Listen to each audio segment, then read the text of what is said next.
Hello, everyone, and welcome to Tales from the Old Haunt. Will we finally be relaxing? We don't know, but I'll pass it over to Hyena slash Clue to fill us in on what happened last time. Last time we just came off of our job at the spa. We basically got Baracas back to the bar, and then mostly roleplay stuff happened. Getting some people caught up with some information, mostly Jarvis. Clue got a lead on the celestial blood. We need to get people away to dispel the curse. For the rest, mostly just RP stuff. No, not much plot happened last week. It was a lot of character development and Mm. also introducing Javi or Baracus into Oh, the world. yeah, we just remembered something that actually probably turns out to be way more important than initially anticipated. Hibara got Clue to go, well, guess not dress shopping in the most specific sense, but to get Mara a gift for Simril, which made Clue realize that Simril, in fact, was a thing that's gonna happen in like a week. So he's going emergency gift shopping, and he's probably. Well, actually, I don't need to talk about this because it's going to happen in this session. So. Yes. All right. So I think we had a kind of a to-do list, the things that Mhm. we wanted to do last time. One of the things we mentioned was shopping. I don't know if anyone Mhm. had had a chance to review your kits. You can also, if there is loot you want to offload and convert into gold. Javi, I know that we were rather unsuccessful in your shopping trip last time. However, I was having a think, and I think you come in with about like 3 grand in golds with because of the level or two or something, quite a lot. But with that cash, one of the things that you could get to increase your armor class would be a tattoo of your choice. Now, those are pretty rare to find generally, but in a city like Waterdeep, it wouldn't be that difficult to find a tattoo artist who could do the work. So, if that's something that you think would be interesting to you, then that would might be something you could do on during this time. Yeah, let's sharpen those needles. All right. Does anyone remember? I know it's in Tasha's, isn't it? Mhm. Yes. Tattoos. I'll look in the compendium, but there is. I know in one of my games, I got the one. It's the one of the cheaper ones. Yeah, magic tattoos. Is it I think it's just barrier of armor tattoos? or something. Yeah. Is it a Barrier, uncommon barrier tattoo? something like Yes. that. Is that it? So I will look down. It if you aren't wearing armor, no, that's it. It grants you a plus 12 to your dex modifier if you aren't wearing armor, and you can use a shield and still gain the benefit. Grants you an AC of 12 plus your dex. What is Baracus? Do you know what your dex modifier is? So that's the big score on it by Right? dexterity. Strength, dexterity, three. So it would C. be 15. What's your current armor class? I don't think that's it. 13. Yeah. What about the other And shouldn't one? it be at The least rare 40? one. Yeah, have you actually got your armor equipped? Because in the last session Mm. it was unequipped because of what was going on. Uh, nope. We Yeah, picked so up our the stuff. armor was We locked unequipped. that. Unequipped. Locked. Yeah, it has a 16. Okay. There's another one that's rare. Oh, wait It a would second. be. He has plus one studded leather armor somehow? That's I weird. think it's Yeah. because he got to buy it as Yeah. one of his items. Okay. Yeah, I swapped it out for the plus one Yeah. chainmail. Okay. I'll tell you what. I know where it is in Tasha's. It'll be easier to find than it is here, I think. So I'll have a look at that. Other people have some shopping that they want to do, or loot to trade out.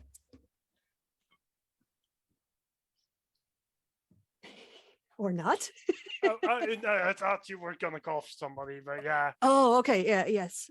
Clue. You have Clue has stuff he Yeah, wants to do. he's gonna do some gift shopping, which is Okay. Don't tell me what it is. We'll have that. Yes. So also, if each of you want to kind of think of a little gift that you'd want to give to people in the party, small things, But okay, so not for gifts in particular, but anything else you want to go shopping for? I mean, at this point, not Okay, really. so I'll just Maybe- say that you've gone gift shopping. Yeah. Okay. Do I take it like everyone wants to do a little bit of gift shopping as an assumption?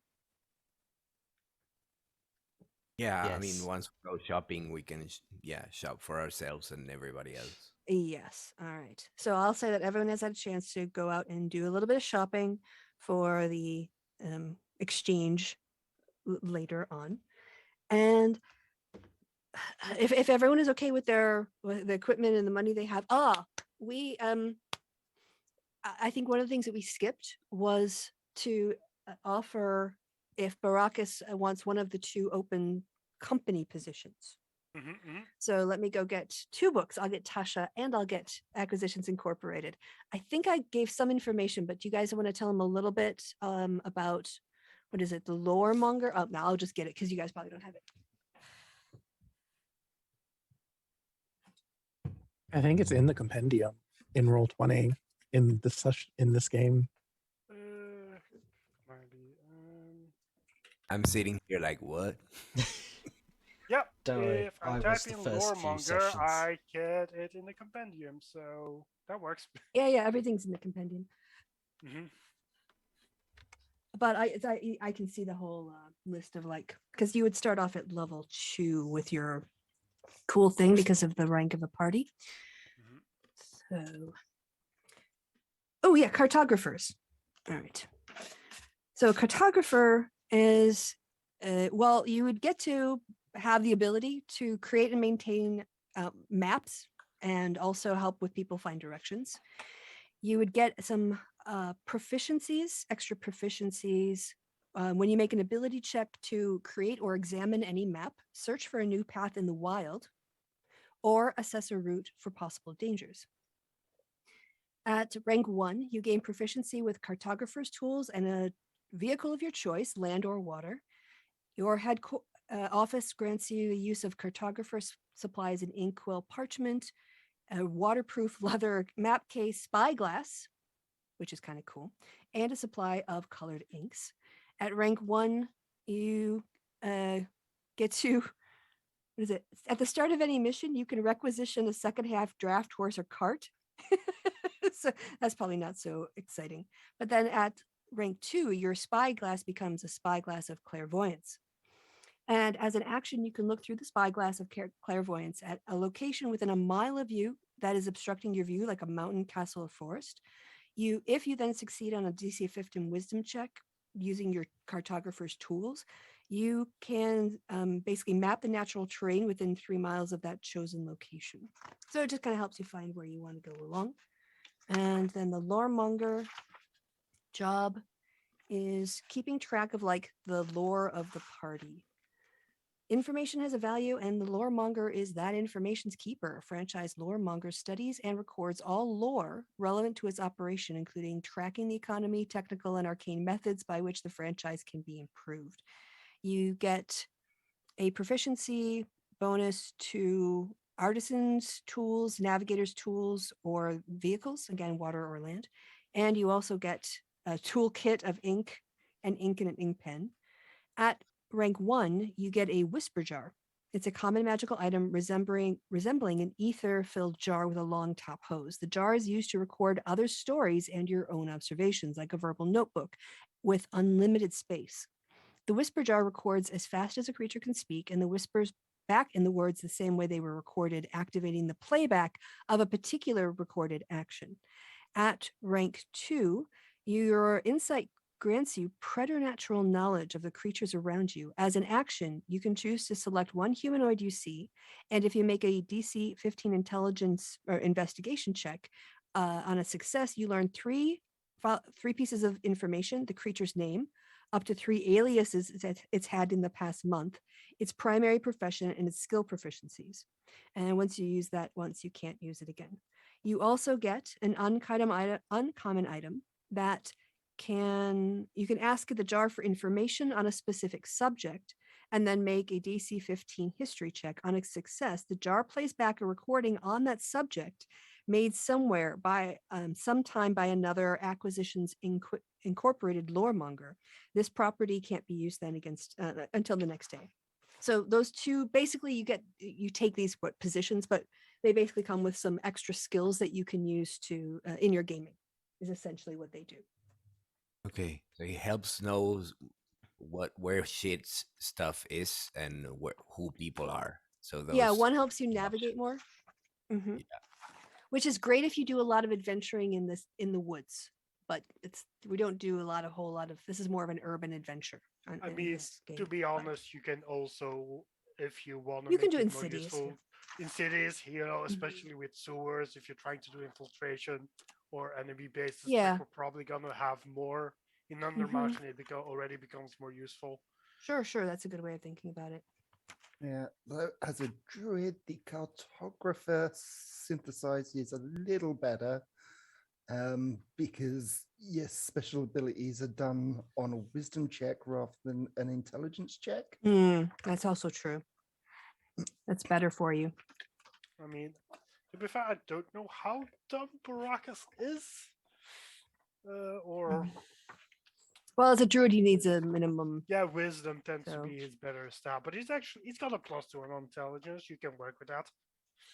Yeah. He's got clues and noodle arms though, so and now I'm thinking like both of the tieflings in this party just have no strength. Yeah. Choices. If you want to think about it, you can. I'd Okay, go for sorry. the cartographer. I think it's gonna be Yeah. the cartographer. All Yeah. right. So you get some. You can automatically kind of add. I think that it might even be in the compendium, but yeah, we can help you with the sheet and get you those extra skills. So you basically have. Yeah, you're buffed when it comes to finding your way around, and then you got that spyglass, right? You can kind of look around stuff as well, which is very handy. So Yeah, but I'll take care of her character sheet between sessions, most likely. yeah, as we always do. So, all right. While I am looking up the correct tattoo for Javi, I think now, Kelsey, are you ready? I'm ready. Okay, well, let's talk about first phase one. Because also I remembered as I was trying to gear up for this session, I was like, oh yeah, we have the interview this week too from the newspaper, but we're going to do first. Yeah, Vassar is coming back. You want to explain a little bit to Javi, like what the setting is for this, just as a bit of background, and then take it away. So earlier on, what year was that? Was it 2021 or was that 2020? I mean, it was still Last summer, wasn't it? Was it like a 4th of July thing? Maybe. Was it in the summer? It might Are have the been. all years 2020 from now? Yeah, was it's still definitely- Just the- 2020. yeah. It also Definitely feels like God. 2020, but it's got to be 2021 because I joined on the 31st Yeah, of Perry was in December it, 2020. Mhm. Okay. In that case. So we did a campaign, a little mini one shot, where a group of people went down and basically killed a baddie, Manchun, Mhm. in the Underdark. No, it was not in the Underdark. It was just in a In the magically pit? protected building. We didn't. No. I mean, Yeah, we he did just Didn't had a go house. into the Underdark? We Nope. did quickly Well- go into the pit for the beginning fight to test our strength, but the actual bad guy was in a Just in a random tower. building? Yeah, Kolat Towers down by Kolat where. Tower, okay. yeah. That's Thank close you. to where It's a place Hibara's got the where- Emerald Enclave. Yeah. Yeah, it's a place where Curio plans on fighting Zerial as well, I think. But that's future stuff. Yes. But anyway, the character that I'm basically going to be playing two people in a hot second. The character Vassar basically looks like Idris Elba, is Mara's father. And he is a what is he? He's a monk. And he is chaotic good. And basically at the end of everything, his goal is to he dotes on his daughter. He loves his daughter. Endgame loves his daughter. If he could die for his daughter, he would. His daughter is his world. And basically there was a whole thing where he wanted to give this lightning javelin to his daughter before even going on this mission. But everybody talked him out of it. But also he got them a gargoyle, Lady Gondafrey. And Mara is definitely going to be fucking this up because she's going to be calling her Demona from the Disney Gargoyles TV show. Okay. But yeah, that's where we're at. Clue's about to meet his ex? What? Yeah, yet at the end of the Manchun job, All right. Gala. yeah, I'm forgetting this, but don't you If I remember the remember- character I played was like somebody like Clue's ex who we fucked over? oh, Wasn't Okay. everyone masked? And wasn't she bitching about Clue too? Yeah, that's the thing is she doesn't realize. She doesn't realize she was talking to Clue, but Clue kind of Ah. realized who she was because he was like moaning about how like this dude fucked her over, and Clue just instantly like, oh, that was me. Yep. Mhm. All right. Okay. Well, we'll deal with the Clue drama after the Mara or the Mara Vassar scene. So sorry. Go ahead, Kelsey. So basically, the doors kind of bang open, and this tall drink of water walks in. He's got a goofy look on his face and goes, "My daughter, I am here." And you just see Mara crumple. She's like, Jesus fucking Christ. Why? What time of day is this? What time of day is this? I think they finished up in the evening. So we're just going to be very loose with the time right now. Earlier on, but evenings? Oh, I'm just asking because I want to know if Ibarra was present in the bar or not for this. Probably. Well, if it's in the evening, yeah. Yeah, probably. Corey, the way that you like think out loud, I find so entertaining. Okay, go ahead. So like basically you see Mara like had a crumple. Jesus fucking Christ, every single fucking time. Hi, Dad. How are you? And it's like before she even gets the "how are you" out of her mouth, Vassar has her in this bear hug. And it's just like, I have survived war and combat, and I've come bearing gifts for you. And she's like, Dad, too tight. I can't breathe. Dad, please. Oxygen required. And he's like, oh, I'm sorry, my darling, my heart, my love. He's like, but I have gifts. I come bearing gifts. Also, it's perfect timing because it is the solstice. So, Dad, what are you talking about? The solstice? It's the solstice, sweetie. Do you not keep track of time? Dad, what are you talking about? It's the solstice. Wait, are you talking about? Oh, fucking. It's his birthday? Shit, fuck, Christ, ah! And then all of a sudden, Mara's like grabbing her hair, going, oh no, I forgot gifts. No. And then Vassar just kind of claps her on the cheeks and goes, breathe, my heart. It's fine. I have a gift for you and your team, and it could be from both of us. What did you bring me, Dad? And Lady Gondafrey, you can come in now. And in walks the gargoyle. Beautiful and haughty as the day she was born. And Mara squeals. Just goes, Daddy, she's so pretty. How did you know? Oh my God. Guys, look, Daddy brought us a present. He brought us a new friend.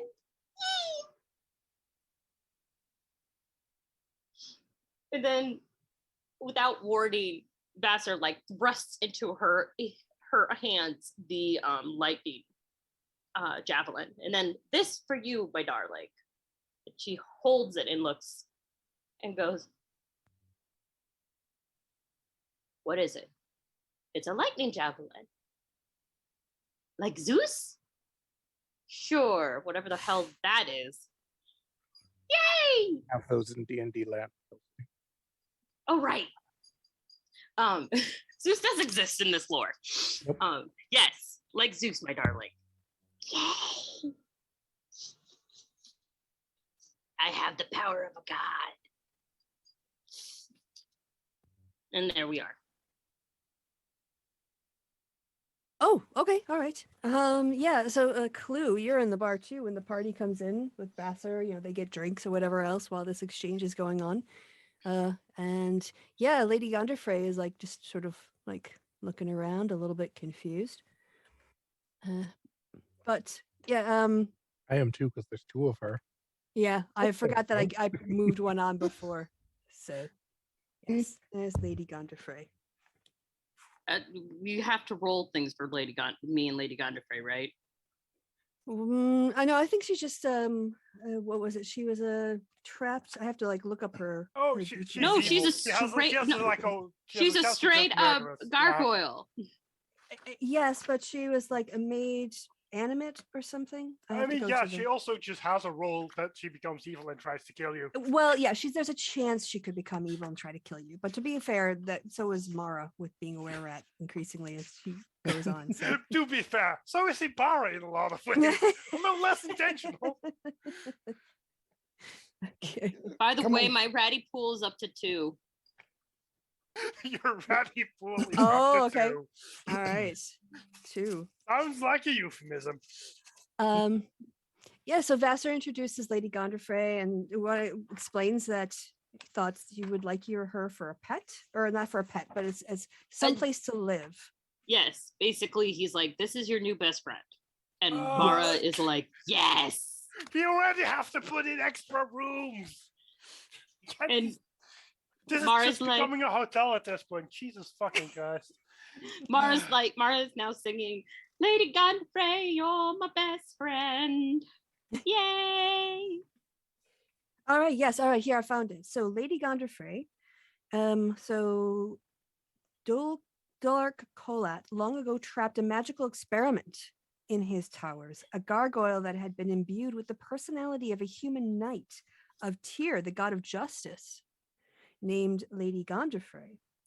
This gargoyle has an intelligence score of 10 and an alignment of lawful good and speaks common. Its face looks more humanoid than gargoyle. Manshun was amused by the creature, so he kept it alive. And yes, she basically describes how she offered to fight alongside your dad and the rest of the party. And yeah, and now has nowhere to go really, and is kind of worried about someone else trying to trap her and keep her for entertainment. And Vassar offered to let her come to Ye Olde Haunt as a safe house, basically. And that is the story of Lady Gondorfrey. She's, actually what she does once she kind of meets you is, and Gorko is very impressed by her. She's just kind of like jumps up by the fire and kind of like sits herself up along the fireplace on the mantle and just looks like a really weird gargoyle that y'all have. So she just is sitting on the mantle of the fireplace.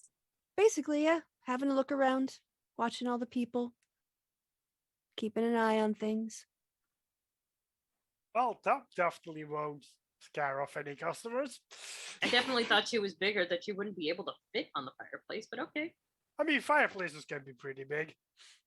It's a Yeah, I big mean, it's fireplace. stone. Yeah, I kind of pictured it as being like one of those big stone fireplaces with a big stone mantle. It's not like wood and kind of like elegant things.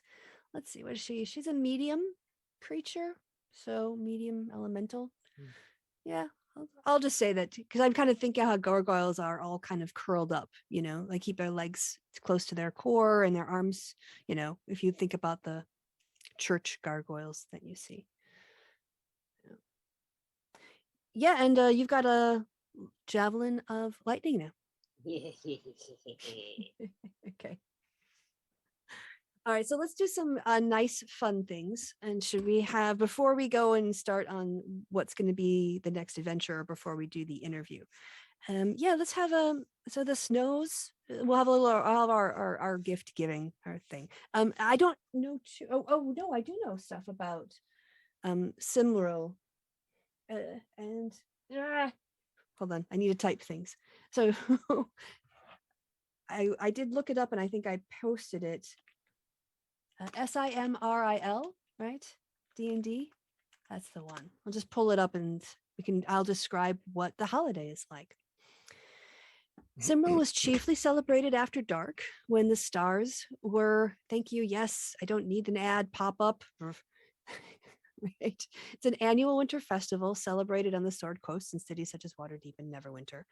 It was celebrated after dark when stars are visible across the sky. Celebrants located stars associated with their own births or with their ancestors. Those without a lucky star could purchase star maps from merchants to help divine which belonged to them based on where and when they were born. Cloudy weather was considered especially favorable on Simril, as finding one star on an overcast night was viewed as a blessing from Timora. Simril was celebrated outside, with people trying to stay awake the entire night, gathered around bonfires with plenty of music, food, and warm drinks. So we will say that, yeah, there's basically a late night Simril party that is planned at the bar. It's going to be an all-nighter. How would you guys like to celebrate? There's something Habar has to do the night before. Okay, sure. Okay. I'm gonna just turn on Pass Without a Trace. Okay, she turns on Pass Without a Trace. Yep. Go in upstairs. Is Jarvis' room unlocked? Yes. Oh, okay. Then let's sneak in. Alright. Good, a 17. Yeah, 17 will be all right. Yeah, that'll do. It's pretty high. All right. Let's see. I guess investigation. Okay, what are you looking for? Looking for their necklace, their fancy necklace.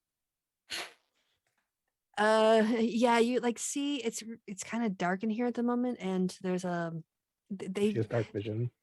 Okay, well, there's nothing on the tables that you can see. Maybe it's in one of the drawers. I'll let you have another look inside if you want to try again. Oh, are they not in here? Well, you don't see it on the counters of the tables, but with that investigation, it didn't occur to you to open the drawers, I'm gonna say. Oh no, it's Jarvis not in here. Well, it depends on what part of the night you're going. Like, is it when everyone's sleeping, or is it when everyone's Yeah, downstairs? everyone's sleeping. Okay, then yes, Jarvis would be in here. So just by glancing over the tables and the nightstand and the dressing area, you don't see any jewelry. You don't see any jewelry laid out. So All right. So I guess look in the stuff. I can't roll. yeah, even with your dark vision, I don't know. Maybe Jarvis keeps his door open, but keeps their goods locked away under their bed or under their pillow, because you're not seeing anything in here. Even you're being stealthy, though. You're still very stealthy.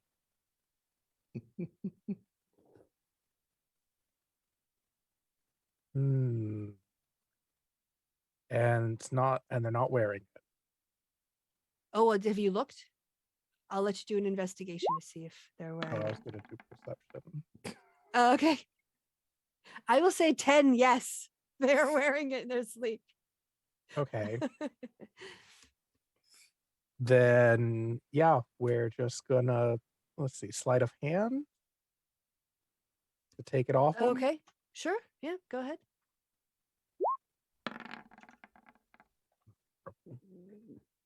All right, I'm gonna have to roll for that then. Actually, Jarvis has a sheet. I can get that out. Where is Jarvis's sheet? All the way at the bottom? Jarvis, where are you? Oh, okay. It's under Phaedra, which is their given name. I was looking alphabetically. All right. Perception. Yes. Oh, I think, yeah. They are sleeping. They are out like a light. Working for you all is exhausting, if I'm honest. Jarvis gets their sleep deep. So, yep, you're all right. You slide it off, managed to get it off without waking them. And we sneak back to next door. Well, not next door. I guess like 3 houses down. Okay. Abby whose and house? Embrick's place. Oh, sure. Yep. I will move to the city street view if I can find it. Yeah, Troll Skull Alley. I'll just show Javi because Javi hasn't met Avi and Embrick yet. So, yep. So Just over here. 3 houses. Yeah. Just cut through the back alley and slide through. And yeah, Yep. it's the middle of the night, right? So everything is shut Oh yes, up. but they should be expecting me Okay. because we had set this up. Okay. All right. And yeah, so you see a light on actually in the ground level of the shop where they're you see the two Ganesi are sat in front of a fire drinking very out of steaming mugs in the dark. To the window. Mm-hmm. Okay. She taps on the window. They look up and wave.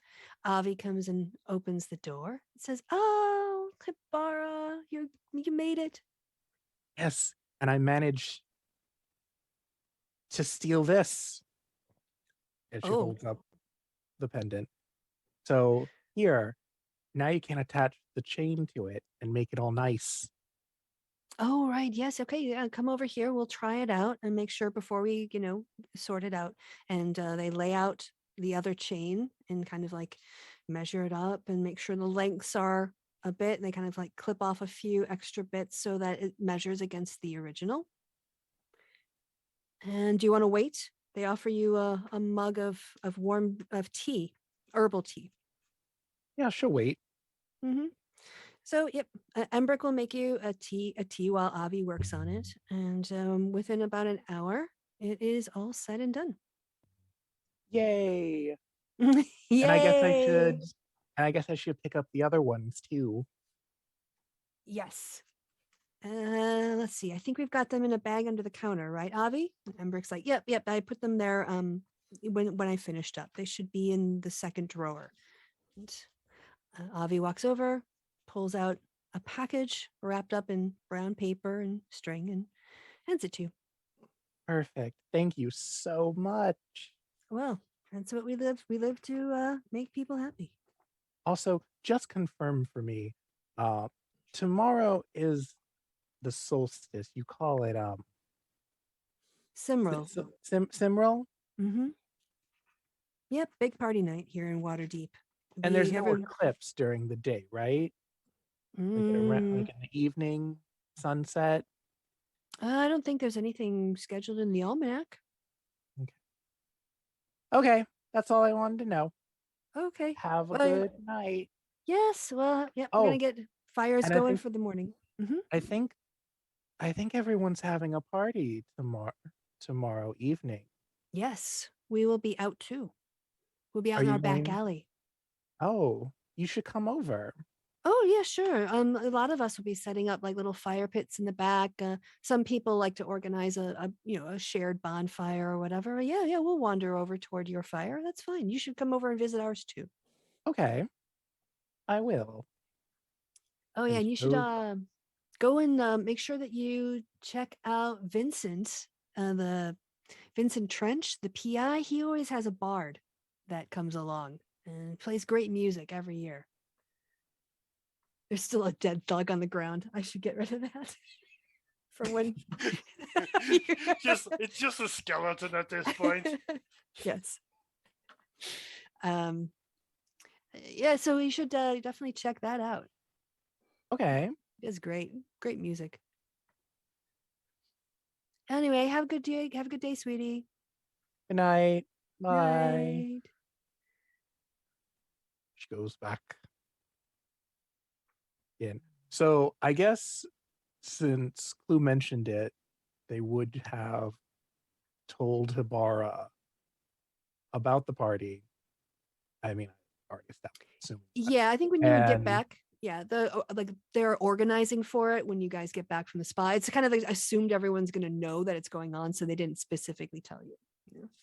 Oh, well, I just assumed that. Well, I guess the question would be, would someone have told Hibara about planned gift exchanges? I But don't. he Uh, told probably. Mara, so no. Yeah, probably no, I not. mean, Well, there was Clue a j- conversation with Clue. Yeah, when you went and got your dress thing. yeah, done. but like that's mostly about Simril existing and him remembering he also needs to buy things. So guess you would Yeah. understand that giving gifts is a tradition, but Not when though. yeah, he's never like explicitly mentioned when it's tradition to give. Although admittedly we need to go and grab that dress, so she Mm-hmm. would need to interact with Clue to get one of those gifts before she could actually give them. So Oh yeah, I guess you would have needed to do that in the day before she. Yeah, we started can. You getting can do it on Yeah. the day of. That's fine.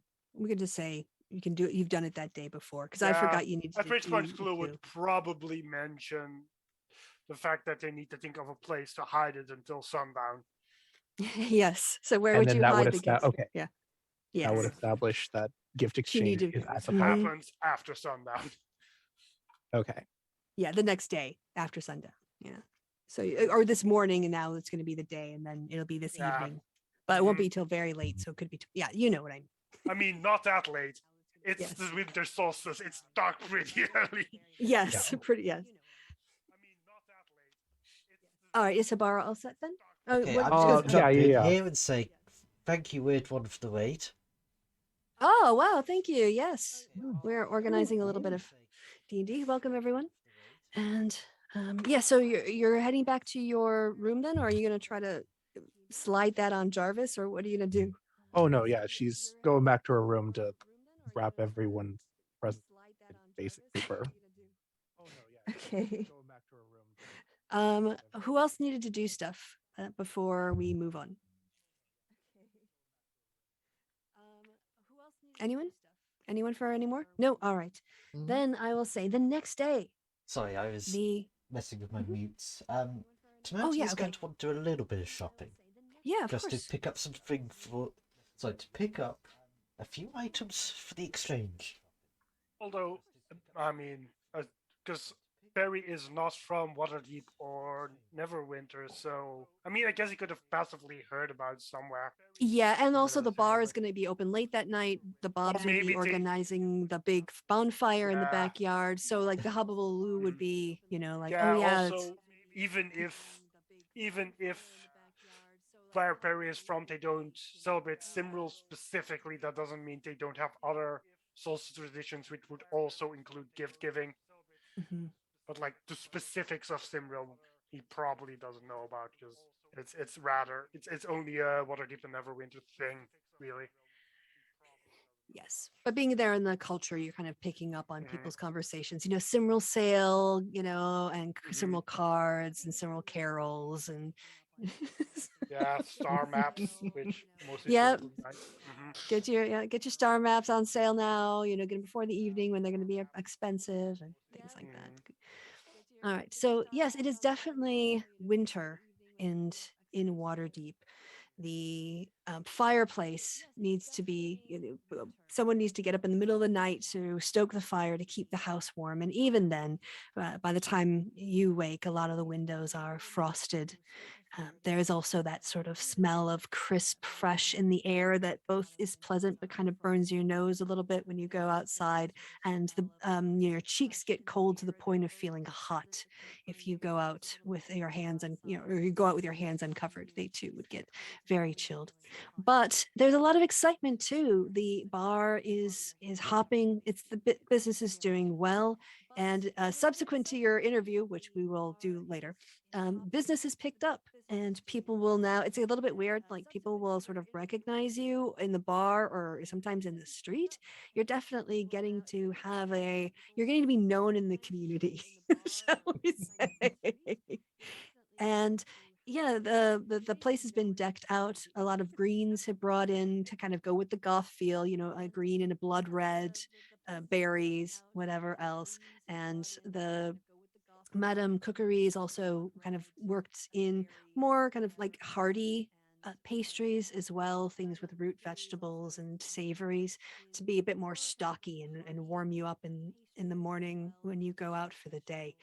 There's just generally cheer in the streets. And on the day of Simral, people are very excited. There's a lot of anticipation for the night. Eventually, about 4 o'clock, it starts to get dark.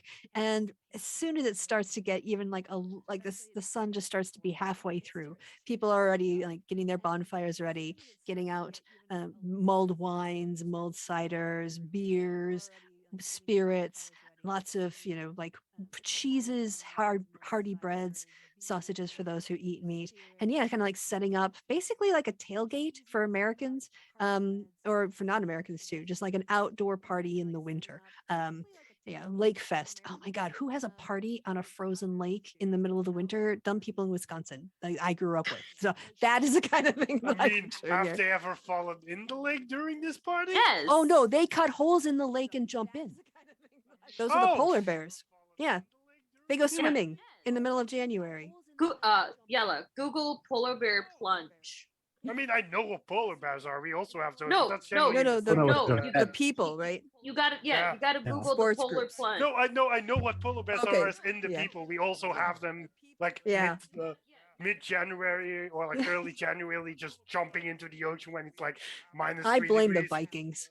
I blame the Vikings. Anyway, and that is the day. Do you does that? Oh, before we go too far, Baracus, I think what I was going to do. Let's see. What did I? Nope, that's not what I want to paste. I don't want to paste the stream key. Baracus, I will say that you, because you're also like new to the party. What are people's ACs around the table? Can you just give me a quick? Mine Oh, 16. 14. Yeah. 18. Okay. 17. 14. Okay, but you also get to rage, which helps out a lot. So yeah, I'm gonna let And you. I could go ratty, which also helps Yes, a which is lot. insane. Perry's got the cloak of displacement. So I'm going to say here, Baracus, this is your new. You can describe what your tattoo looks like, but these are the so you can add this as it's like an you can attune to up to 3 very like magical items, but not all my magical items need attunement. This one does. And so you can basically we'll help to do your sheet, but if you just take off your studded leather armor now, you will have an AC of 17 just with this tattoo and your dex modifier. So that's how it functions. You would go to 17 for your AC. Okay. Okay. And yeah, it covers like a limb, so it can cover like an arm or a leg or the front of your chest or the back of your chest or whatever you'd like, but you can pick any kind of style or pattern or thing that you want. So when Baracus, what kind of tattoo would Baracus get to be his barrier tattoo? It would say something like mushroom socialism. I love it. I love Alright. it so much. And where on his body would it go? I think his left arm. Okay. And is it got a lot of color, or is it very minimalistic, kind of like grays or that kind of blue gray ink color, or would it be really psychedelic? Minimalistic. Okay. All right. So and the artwork, is it kind of like trippy, or is it very almost like folklore in its quality, like folk art, where It's kind of leafy and mushroomy. Okay. Like it has like, the tendrils of the of the mushrooms, all the what do you call them? Not the spores, but actually the mycelia. Okay. Kind of that pattern. All right. And so and then is it like encircled maybe in like a wreath of sort of various leaves, kind of maybe? I mean, or mushrooms just don't have leaves. No, but I'm thinking like okay, so it's like, is it a cluster of mushrooms together? Yeah. Okay. Yeah, and it runs down like from your shoulder all the way down to your elbow. Yeah. That's yes. All right. So yeah, you basically have this like line of mushrooms and tendrils interlocking, creating a holistic pattern. There's actually sort of like an interlocking pattern around the mushrooms, but if you look a certain way, but it looks, yeah, it runs right down from the top of your shoulder to your elbow. Cool. Yeah. So there you go. You can flex that. You can like flex it and the little mushrooms will dance now. And you have an AC of 17 and we'll work it out. Cool. All right. Yeah. So it's Cimmeral. It's starting to get to be nighttime. The Bobs are out very excited. Gorko, little goblin Gorko, is having a great time. He's so Glitter, the tiefling who is cursed to be a kobold, who is staying there. Gorko doesn't quite understand that the fact that he's short doesn't mean he's not a grown up. So he keeps treating him like he's his best friend, as a kid would. And Glitter is having fun with it, but he's also taking the time to give Gorko some ability to tell what the different gems are that you guys brought back on your finds, and giving him some skills in that way too. But he's also definitely wants to stay undercover because he doesn't want anyone to know that he was changed into a kobold. But he seems even a little bit chipper now that it's Cimmeral. And as dusk comes, more and more people come outside. The watch has increased as well, although mostly they seem to be making sure that fires are kept away from things that could catch fire in a building. They're not really looking at unless there's a fight or something. They mostly basically seem to be doubling as the fire brigade or marshals for the night, just to make sure no one decides, hey, let's put this flammable alcoholic liquid on this bonfire or throw a bottle of it in and see what happens. Yeah, and then people start kind of pouring out. There's a table set up outside. The streets are filled. Liff is inside, and also Sippy, your keg robot, is having a great time handing out. It's full of warm cider, and he's asking everyone to suck on his spigot, and he's just having a great Cimmeral. The night gets darker and darker, and it's not overcast per se, but there are clouds that pass from time to time. And so it's a partly cloudy night. What would you all like to do?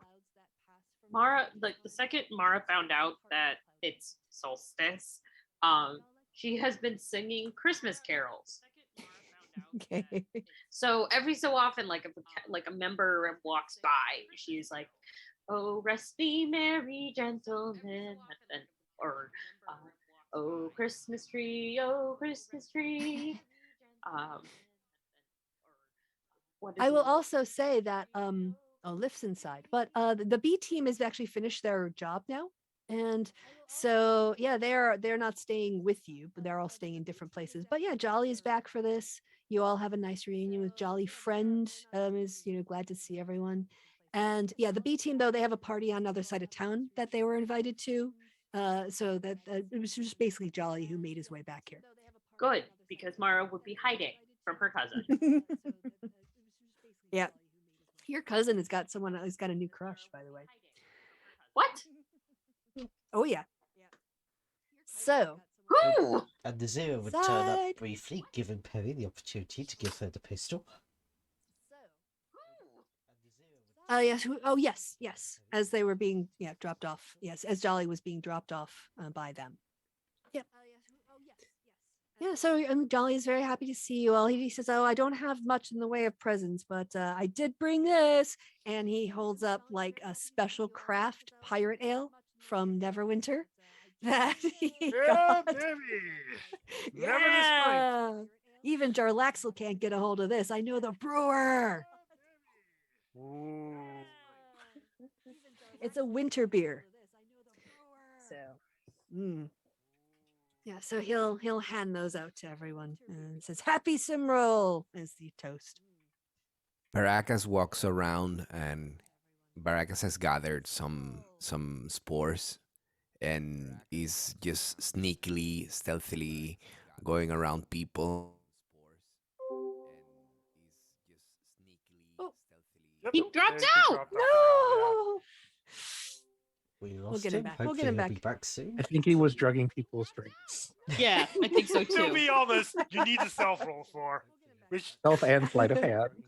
Yeah, to Yeah. be fair, I think without bonuses, you literally can't do that because my passive perception is so high. Yeah, I'm trying to decide if he's like sprinkling it in their hair to like shimmer, or yeah, it didn't occur to me that he might be He's totally drugging drinks. Yeah. the punch is getting. Come on back, Javi. Where are you? Yeah, too. I was gonna have Jolly talk to Javi or to Barakas a bit as well. What is the other goddamn now? I hate Christmas songs, but when I need a Christmas song, I can't think of any. Jingle bell, jingle bell, jingle bell rock. No, that's not the Beep. one. It's a classic Christmas song. It, It it, should be it, annoying, but it isn't.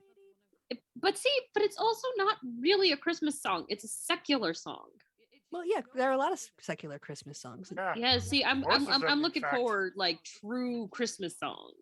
Well, Christmas tree is I really saw not. 3 ships on Christmas Day. On Christmas Day. Hey, Javi, we've been waiting to find out. We have a bet going Oh, as sorry. to what your motivations are. I thought you were sprinkling spores on people's hair to be merry, but there's also a view amongst the group that you are trying to dose people's drinks. So we're all curious and waiting to find out because we heard you say you're going to go around with spores and you're putting them, and then you cut out. So Yeah, sorry about that. Yeah, Baracas is going around people, just making them high in a very special way, kind of like DNA. I mean, Called it. you can't just do that. You're gonna need to roll a stealth check to see Yeah. if that. yeah, are you going to offer people some fairy dust or special emerald dust, or are you going to do it just blow it I on them? I just wave my hand and spores do their job basically. All right. So let's see how accurate you are in your casting of spores. I need you can do like a sleight of hand, maybe an acrobatics. I'm trying to think of what else. It's not really athletics. So you can choose whether we want to do a sleight of hand or an acrobatics roll to Okay. and how well you're able to do this, Oh no. Nope. It's really windy out. It's really difficult to it's whipping around here, especially in the back alley. It's not just a straight wind. It catches the corners and does little, whirlwinds, dirt devils, but with snow.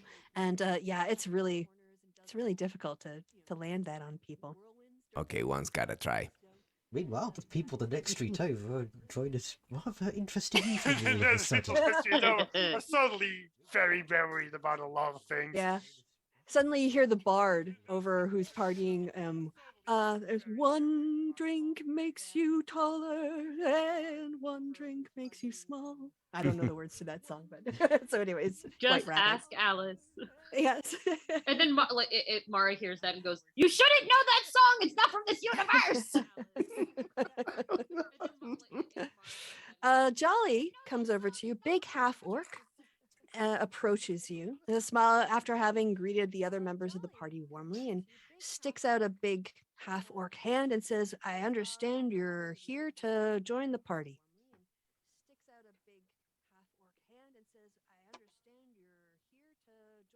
Javi, Barakas. Oh, you're muted.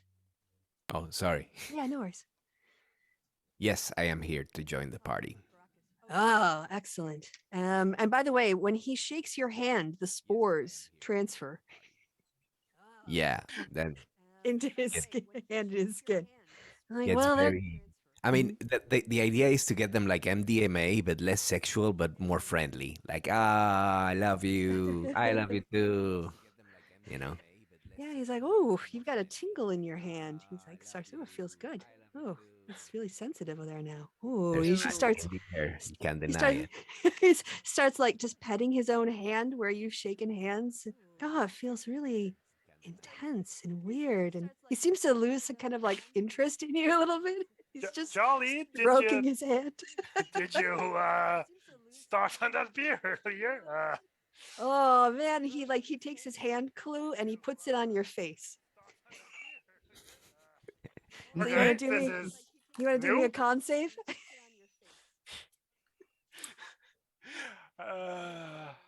Or you can also willingly fail it if you want. No, clue isn't.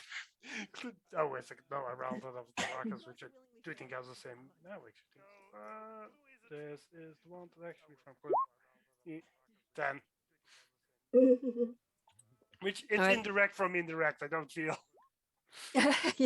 yeah. You feel like a little bit of tingle, but there's not as much spore now Like- that it's sort of absorbed Like into enough your to skin. realize it's probably drugs, but not enough for it to be fun. Yes. It's kind of like smelling weed without smoking it. You're like, oh, I know what that is.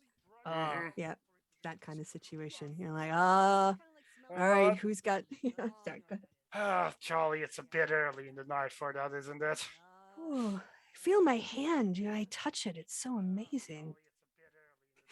Is this the first time you've been on drugs, Charlie? I'm on drugs. I was never. I don't know. I was doing my own, security jobs. I always had to stay completely sober, or they would kick your ass. Wow, I've been missing out. He's just sort of like staring at his hand. Yeah, wait with that assessment in the middle of the morning.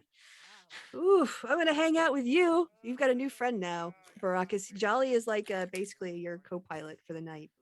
He is. He's in trippy heaven. Feel free, Jolly, and enjoy yourself. Yeah, hey, anyone want to feel good? And a whole bunch of like the goth patrons. They're like, yeah, of course. We're bored. He's like, come over and talk to this guy, Baracus. He'll set you up. And a whole bunch of like teenagers. Well, not teenagers, like young adults, college-aged kids. Very, into like they come and hang out at the haunt because it's got the goth environment and a sort of, dangerous reputation. And they're like, yeah, hook us up, man. Woo! Baracas starts shaking hands with a slight smirk, like, let's do this. And introduce himself to everybody. Yeah. They start calling you the handshaker. Yes. Guess we found a local drug dealer. It's all natural. It's all natural. So at some point, an elf comes over, again, very androgynous, and says, oh, I see there's a Phala. You haven't met Phala yet. Yes, one of your other neighbors who runs a plant store. She says, oh, I haven't seen those spores in a very long time. I'm sorry, they. Phala is a they. Also, quick question. sure? Exactly how much attention are the Mhm. guards paying towards us right This now? again, they only care about the fire. Okay. Their remit tonight is don't let the city burn down. Everything and don't let people kill each other. That's it. Like those are their orders. They don't care about anything else. You could be shagging in the streets, and as long as nobody points it out, they're not going to be bothered with the paperwork. As long They are as you busy don't do it tonight. too close to a fire, it's okay. Yeah, precisely. Yeah, it's kind of like Cologne at Carnival. Is the atmosphere I'm going for here. So, like, I have So- enough on my plate with just keeping people from killing, getting hurt. I don't have time for other BS. Yeah. So keeping other people from getting hurt. So if Mara were to walk over and like push one of the guards into the fire, Yeah, that would definitely get the rest of the guard over. Yeah, yes. most of the guards probably do not like getting assaulted. That's probably I accurate. wouldn't call it assault. Shoving somebody into fire is You believe that pretty is It was sure an that's assault. accident. It was I'm an just- accident. There's I no was gonna say, proof. So from the perspective of the city marshals and everyone else tonight, like if they start arresting people for public indecency or intoxication when they could just send them home, they are more effective on the streets being shepherds and being parental advisors rather than trying. If they put everyone in jail, there would be no room. They would have to open up like the fortress again, right? So it's about managing risks tonight. The cops don't care. Yeah. They're not the cops, they're the city watch. Mhm. But yeah, so Fala comes over, talks to you for a bit, Habara. I don't know, where are you, Habara? You still inside? Yeah, she went in when Jolly started getting high and crazy. Okay. All right. Yeah, well, Fala's looking out for you. She wants to know how your blood vines are coming. And so she's kind of like keeping an eye on you while she stands outside. So what's Habara doing inside? Waiting with a bag of presents. Yeah, also Jarvis has looked really upset all day. But they've also been incredibly busy. And so it's been Let's see. I imagine with Habara's 17, she'd notice that. Yeah, yeah. So let's see if she They keep cares. they keep putting their hand up around their neck, like they keep looking for, like like, oh, it's missing. You go to touch it, something around their neck, but it's gone. And Okay. Eh. Yeah. After seeing this, I imagine 3, 4, 5 times, Yeah. she go up to the driver and say, "Hey, you something bothering you?" Yeah, it's I'm surprised you noticed, Ibarra. It's just that you're normally, busy with other things. Yeah, yes, I seem to have misplaced an heirloom that's very important to me, and I thought I had it last night. But when I looked for it this morning, I really hope that some clever thief in the bar last night didn't manage to lift it off of me when I was bent over to get a crate of wine or something. Ugh, it's just, yeah, it means a lot, and I've got a friend who can do some locate spells, but I'll do it after Simula. I'll track it down. But thank you for your concern. Hmm. Well, I don't know anything about that, but maybe this will make you feel better. She reaches in the bag and pulls out a little paper wrap gift with their name on it, hands to him. What's this, Sabara? It's a And solstice present. they turn it over. So when they unwrap it, what would they see? Their pendant that is lost, obviously, but now has a beautiful platinum chain with a um redone clasp for the pendant itself, also in platinum. Jarvis looks stunned, and there's a range of emotions that passes over their face, which is like shock, happiness, surprise, anger, but then also like it's beautiful, and then kind of like confusion, like because of course they're processing, right? Like they have to like think about things in a Hibara way. She's just And staring so- at him this whole time. It's like blinking rapidly. No, not blinking at all. Just And I just like it's literally like 30 seconds of just a range of emotions. Think of the way Anthony Hopkins does a scene. Like he hears Yep. something, he laughs, he pauses, he thinks, he has a realization, his eyebrows furrow, and then he delivers his line. It's that kind of thing. And said, the chain is absolutely beautiful, Hibara. Did you find this? no, I didn't make it, but I had it made for you. It is absolutely stunning, and It's platinum. People It's- care it's- about that, I guess. yes, it and look at the yes, I am so relieved. Um and I guess the way that you thought about it was you wanted to surprise me. Yes. And the best way to surprise me would be to give it to me when it was already completed. Mm-hmm. And so you came into my room only with good intentions to take this from me? Or did you get it from me in the bar last night? Well, technically, I borrowed it from you. I didn't ever intend to keep it. All right. You borrowed it from me. All right.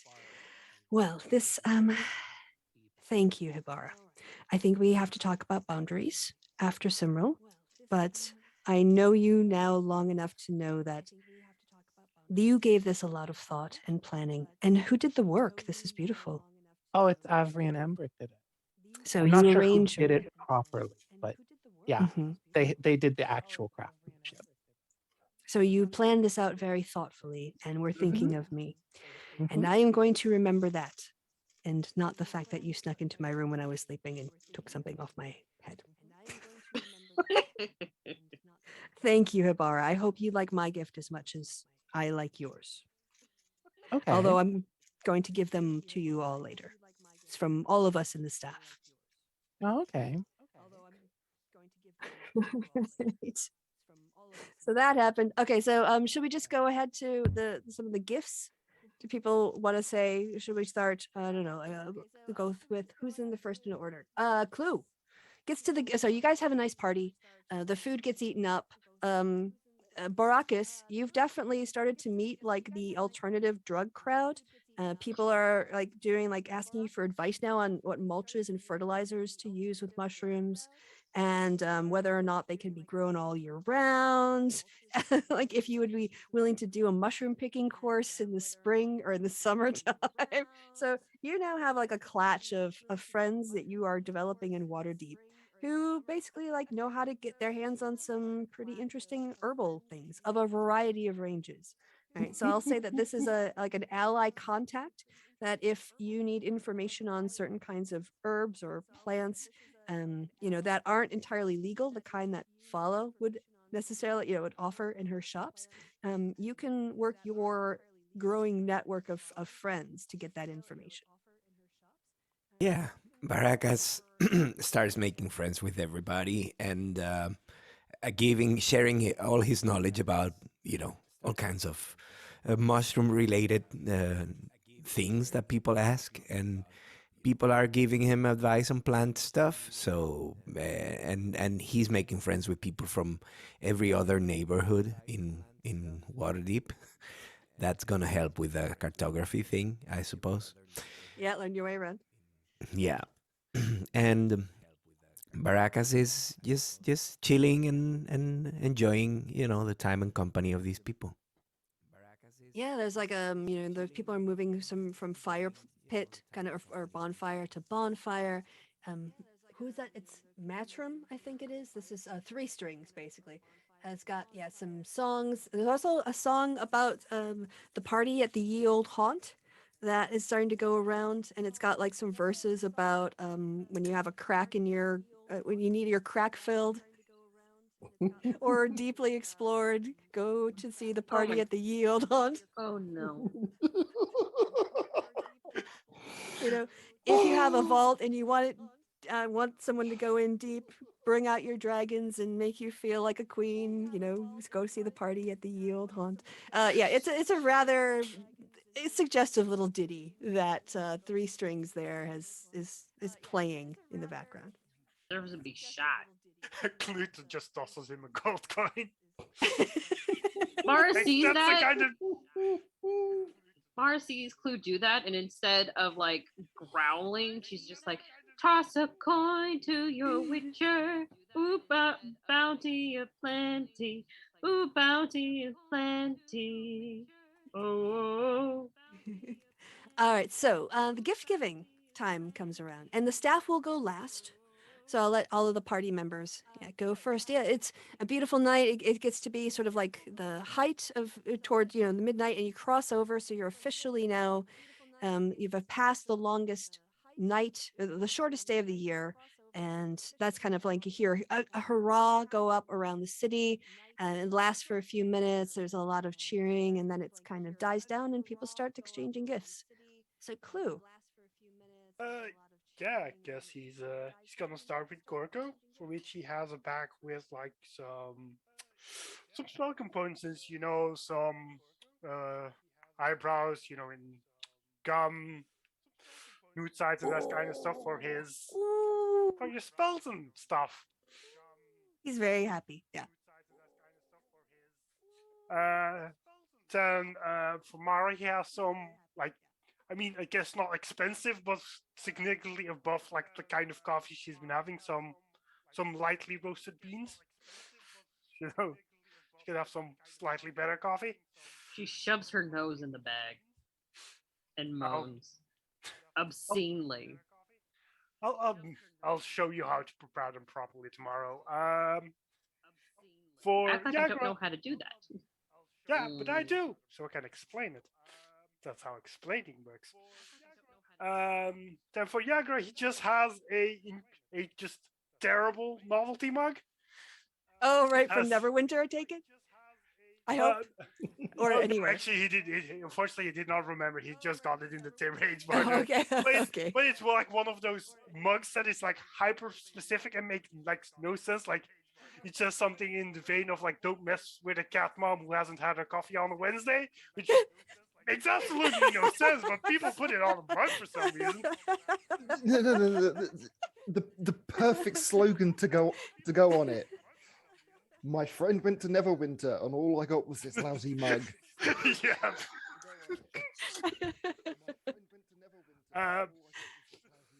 For Telvar, he hands over a envelope, which, I mean, you can open it now, you can open it later. It's your choice. She'll open it. No, for Telvar. Oh, Thelvar, sorry. Okay, I realized you were done with Yagra. Okay. Yeah, Delphar will open it. Inside, you see like an incredibly ornate, like cartographed, like IOU saying that he, like Clue owes you a symbol gift as soon as you pay your debts. Oh, charming. Then friend, he just a flask of oil. I mean, he didn't particularly. Oh, to know keep what him to get lubricated so he's not Yep. so squeaky. Mhm, Yeah, his mhm. joints. Yeah, like the Tin Man. He For starts Hippo- lubing up right away. Actually, he's like he signs to you that he's had a crick in his neck and he's like not been taking care of it properly. So he immediately takes the oil and starts putting it on his neck. Yeah. For Hibara has one of like those. I mean, one of the small ones. One of those like carnivorous like pitcher to plants, just like in a pot. And then for Baracas, he just yeah, he just has another mug because he just didn't particularly know what to get him. Just not even like a novelty mug, just a mug. Like people need mugs, right? How big is the pitcher plant? Is it I mean, like normal thumb size or is it a large one? I mean, it's like it fit in his bag, so I'd probably say like medium-ish size, like not a huge one, but like not one of the really tiny ones. It's like a single need. For a picture, it's decently sized, but like it has one big picture, not like a bunch of tiny ones. Yeah. Hey, okay. So next up is Thelvar. Okay. So, so for Petty, they got a set of masterwork lockpicks.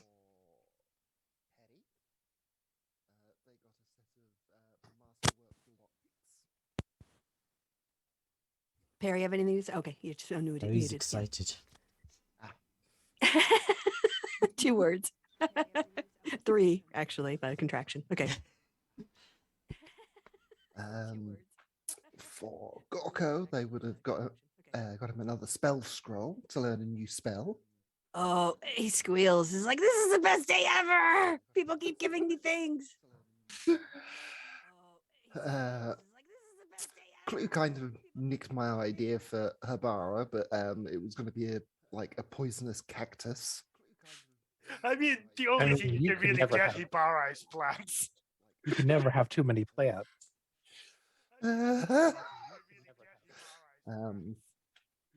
Mara's gets a selection of Thelvar's mother's dresses along the same sort of style of the ones she had before. And for Clue, a really high quality actor's makeup kit. Oh, thanks. And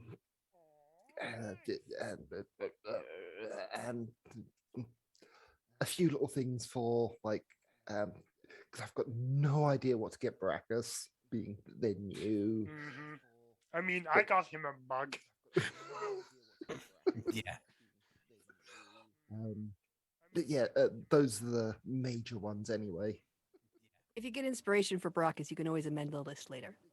So, Yeah. Mara, what did you get, people? Mara starts crying because she, of course, was unaware until her father had said something. So she was like, I hadn't prepared. I'm so sorry. And so she has these cute little cards in her hand that basically say "I owe you" in like her like horrible handwriting, and she Oh, just don't kind of forget two IOUs. that she holds out, and she's just sobbing like the little girl she is, and she's like, "I'm sorry, I didn't know it was Christmas. If I known, I would have done something. I'm Uh, sorry." And then for Gorko, she's like, "But for you, I want to show you something. Look, I could do magic too." And What? yeah, and she just aims in like the like away from everybody and does Here it comes. Uh, We all know what you're going to say. It has to be Thunderwave. Yeah, It's it's the only Thunderclap. spell you have. yeah, thunderclap. I mean, Thunderclap you can't aim, it's just around you. Yeah. Oh wait, Yeah. thunderwave then. Why the hell? Why is it not giving me a thing? Oh, maybe I have to go to spell list then. Yeah, but you basically you cast Thunderwave, right? Yes. So Mara brings her hands together and says brings some key energy or whatever she brings together, and she smacks her hands, and as she does, like a massive thunder, like it's almost like a thundercloud overhead, has gone off in her hands though, and yeah, there's a big boom out to 300 feet. And everybody who can hear it, they all just start cheering because I assume you're celebrating similar. Fireworks! Woo! Yeah, yeah. It sounds like a firework when the boom comes after. Yeah, that's exactly what it sounds She's like. like, "See, I can do magic now too." Magic murder, mama! Magic Yes! murder, baby! With our powers combined, we will We'll destroy the dance world. together! Yeah! Only the bad people. Yeah! And collateral damage. Okay. So much collateral damage. All right. So that's Mars IOUs. So yeah, but again, they're on like nice like cardstock. Where she got the cardstock, nobody knows. But she has nice cardstock written on like, and then it's her ugly script. I mean, if she But it's needs decent cardstock, she could have just stolen it from Clue. Yeah, but having her know like where she got it, it's the same as like where she got half of her outfits. Nobody knows. Hammer space. Yep. All right. It just miraculously appeared somewhere. Okay. Next up then is Hibara. Okay, good. Bears takes a solid grounded stance.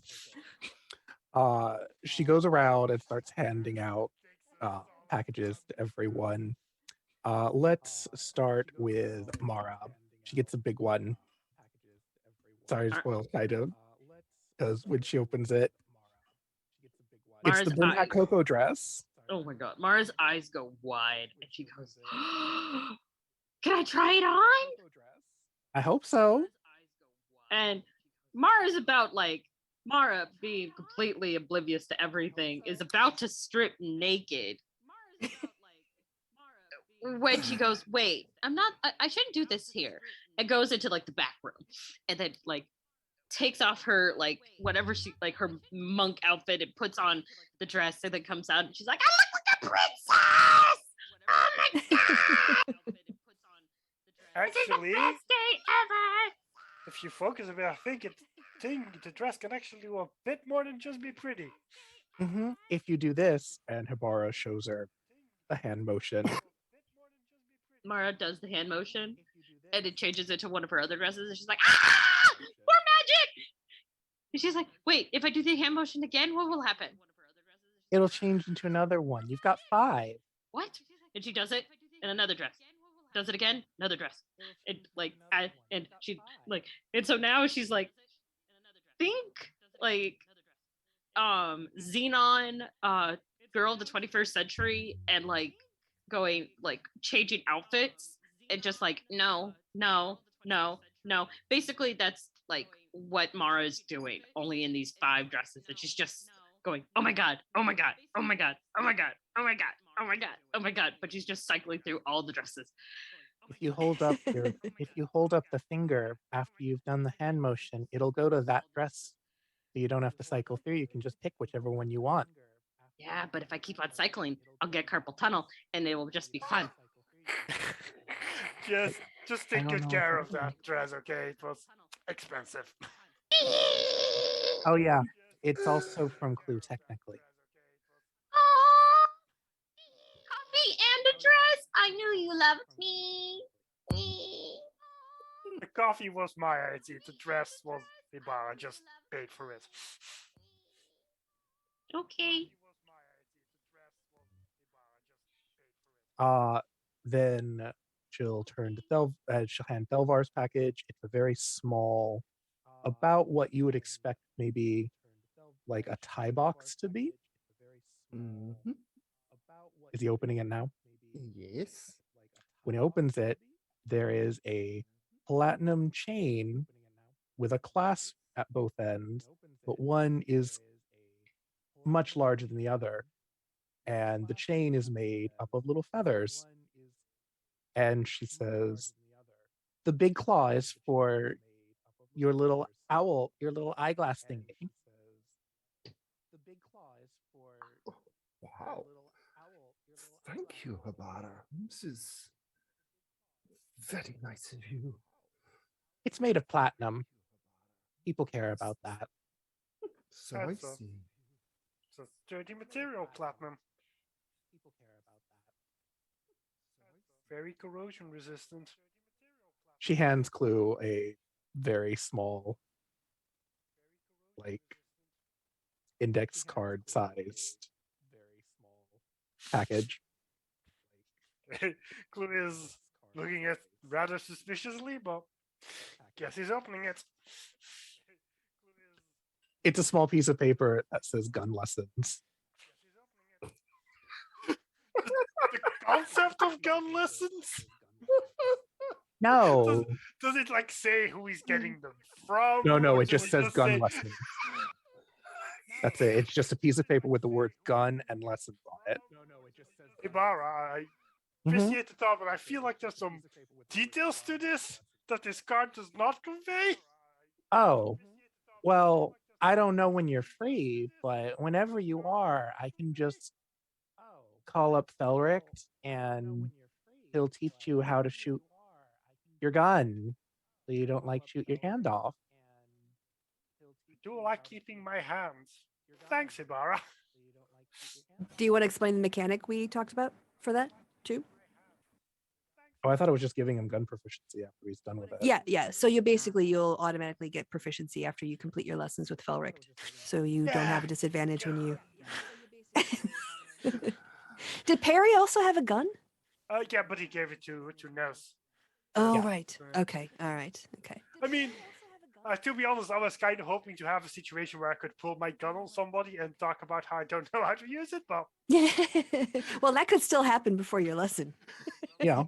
just as he rolls up to Felric, just instantly pull his gun. I warn you, I have no idea how to use this.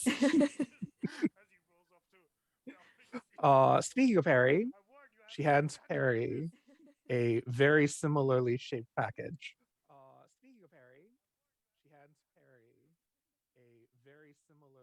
Harry opens it cautiously. I'm sorry, we already talked about it. It just says Elven lessons. I appreciate it, Habara. Next up is Gorko. She hands him a very, very small package. Like fits in the palm of his hand. He sniffs it. And she said, and as he's opening it, she says, "It's for your quest." He opens it up. What does he see? A single gold coin. Oh. Oh, he's like, he picks up a gold coin. The paper just falls out of his hands, and he like starts to get like his eyes start to shimmer a little bit. He's like, I've never had so much money before in my life. At this Thank you, point, Clue Ibarra. just like leans into Jarvis. Have we not been paying him? Like, I assumed you were paying him. Yes, but he gets a weekly salary of a few silver. You know, he's still a child. He's he needs pocket money for Yeah, I candies mean- and things like that. I mean, And he did also like- gets part of your bounty when you take him on quests, right? But we Yeah, don't but, employ him in the bar. I mean, we give him pocket I mean, money, I'm but he's not not saying, like a but like he Bob's. went to Neverwinter with us. I'm pretty sure we made. If you split that, we split that between like the six of us. We made more than 6 gold coins in that. Like, Did you give him the money directly, or did you just like keep it safe for him? I mean, I guess we just kind of kept it in the company funds. We haven't done general payouts really. Now that I think about it. Mm. You know what he's Just- gonna do with 500 gold pieces? He's gonna buy every toy in that shop, and it's gonna be like a playland in there, which is fine if that's what you want to do. I just think that he should learn money management at a more slower pace. Oh my I god, mean, Mara's fair, but I room. feel like we should at least mention that like he has funds somewhere, even if He don't does. He's just never had gold coins. He's had silvers.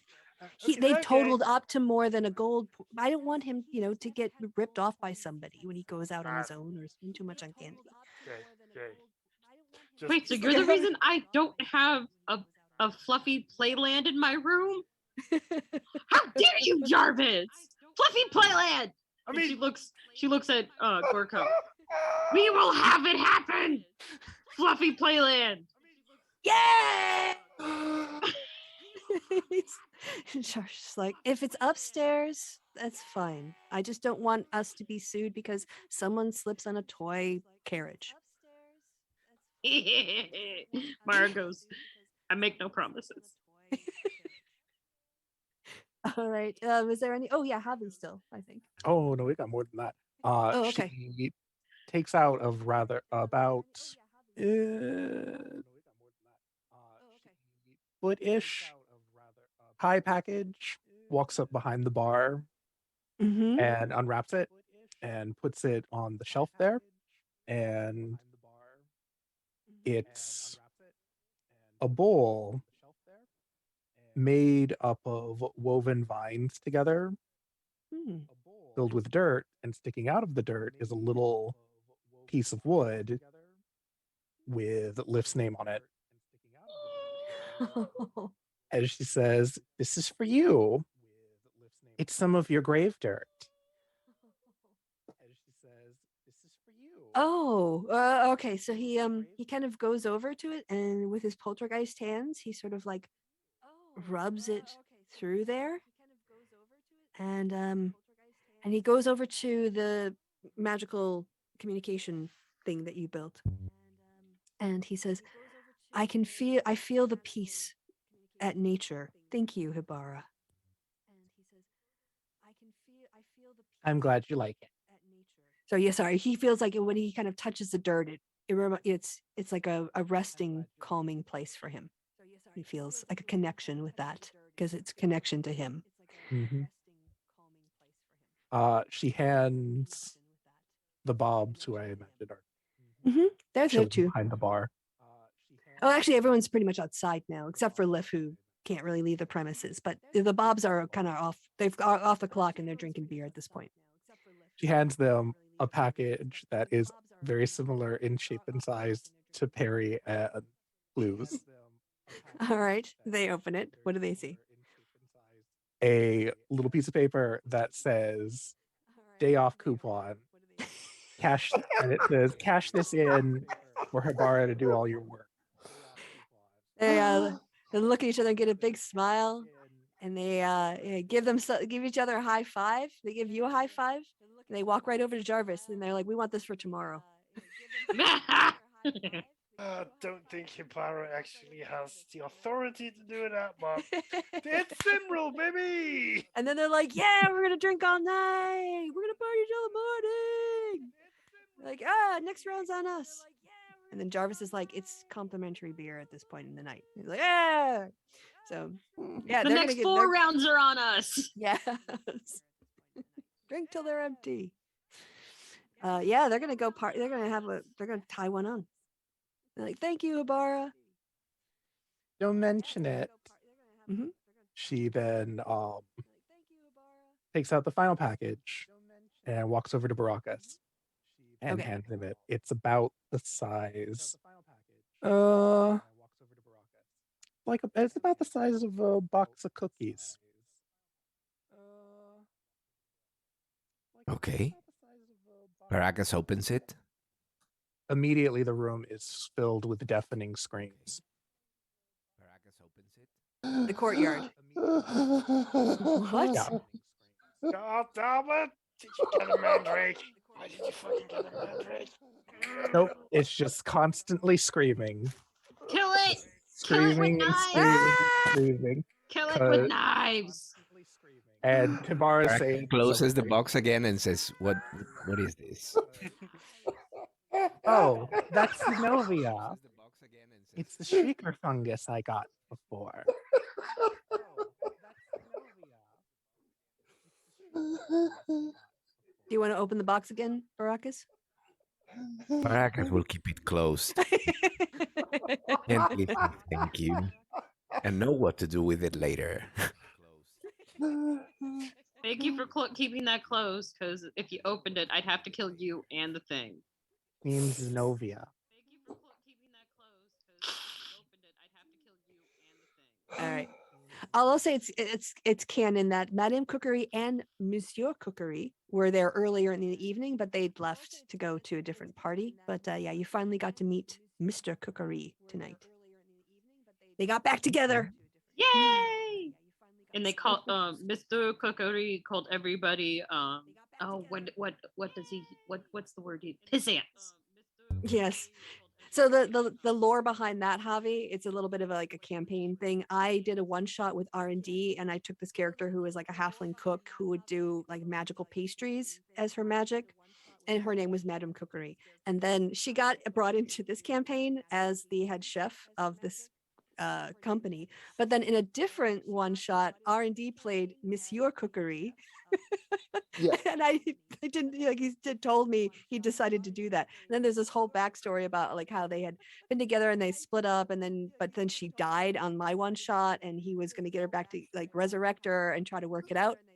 So yeah, it's a Christmas love, a happy ending story. I'll update R&D on the canon. It's delightful. Also, his character is based off of a chef in Food Wars, which is an anime, which is why I said that he would call everybody a pissant. All right, okay. All right. R&D didn't do a very good job. R&D was fine. He was great. So before you go, Javi, the staff has gifts. And I'm just going to have that they all pooled in because I'm not doing individual for all of you. So, but Javi, Jarvis, the Bobs, and Gorko come up and they hand you a paper package. Seems to be, I don't know, the size of an A4 envelope kind of thing, but a little bit thicker, much thicker. They say, "Happy Simrel."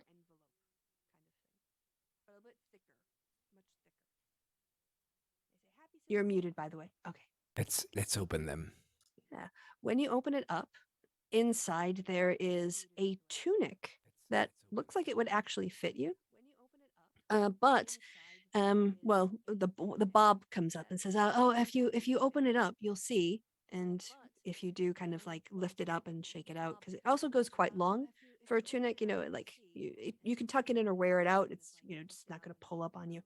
But the tattoo that you've had done on your arm, Bob says, Silent Bob is actually a bit of an artist and really liked your design. So he continued it up here on your tunic. And when you look, the same design that was on your arm continues up the shirt. Like it's been inked into the shirt.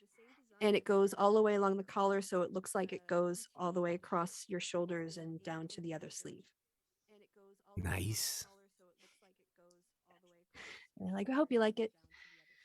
Perry. Really All right, Perry. Oh, sorry. Go ahead. No, it is very pretty. Thank you very much. Yeah. We really, Silent Bob really likes that design. So if you want it like inked on your trousers, or like or if you want it on your tunic or something, he really enjoys doing that work. He's really fascinated by the patterns. So if you want to go, total mushroom theme, let us know. Yeah. I will. Thank you. Yeah.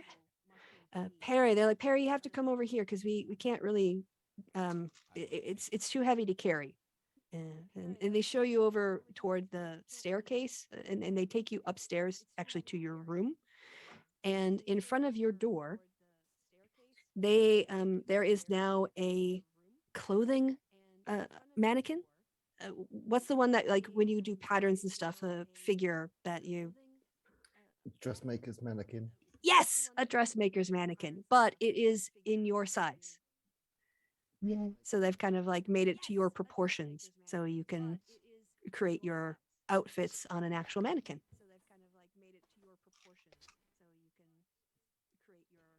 He says, "This is brilliant. I'm gonna have such a good time with this." And Bob said, "Hey, look this too." And he's like, "Silent Bob had this idea." And they go down and they show you that at the base, you can actually swivel it around. So he's like, "So that way you don't have to walk around it. You can just turn it and stay where you are." Very nice. Does it lock in place? Yep. So all you have to do, he kind of shows you a place where you kind of like you switch you tighten it up and kind of loosen this little thing, and that allows it to move, or it'll lock it in place. Oh, this is brilliant. This is gonna make it so much easier. Thank you. Yeah, we thought you'd like that. And then they go and get you Hibara as well. And I said, while you've been outside, before we got this drunk, because they're both swang a little bit now. And so we put this on your balcony, and they take you up. And what they've done is they've built you like a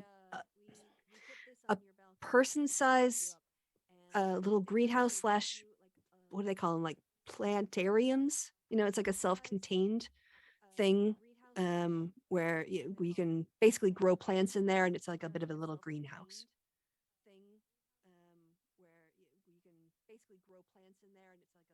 Doesn't understand what this is. And they're like, all right, so what you do is you put the dirt here you put it in like a sunny part of the balcony, and you put the dirt down here, and then whatever you like seeds you want, you put the seeds in, and then you also water it. But because it's all encased, the water will evaporate and heat up, and it'll turn into kind of like a little hothouse, and then it will sort of drip down. So it's a way you don't have to water it quite as much, and it keeps the moisture in for plants that don't like the dry weather or water deep. We got it from an idea from a guy from Neverwinter, because they have real differences in temperature sometimes when the wind blows. The river there keeps things really warm, but sometimes it doesn't work, and they use these there to kind of protect some of the plants that are on the border of taking advantage of the warmth and the cold coming in. Oh, okay. That's interesting. Yeah, so if you've ever got like a plant from the jungle, or if you wanted to have some extra blood vines, or that you wanted to keep down here, you could put them in this. Okay. Yay! All right. So that's what they got for you, Mara. The staff pitched in, and they talked to a wizard they knew, and the wizard managed to create a kind of like a base for something, like a statue. Think of like a statue that you would put on a mantle kind of base. But they organized it so that it's got some runes on it. If you run your finger along it, it will heat up. And then they got you like one of those Italian coffee makers. So if you put in the beans into the top part of the unit, and then the water in the bottom, and you warm up the base, basically like putting it on a stove, it will actually cook the coffee for you right there. And they said, you can put this next to your bedstand, so you don't have to come all the way downstairs for your first cup of coffee. Mara's eyes go wide and go, coffee? Coffee?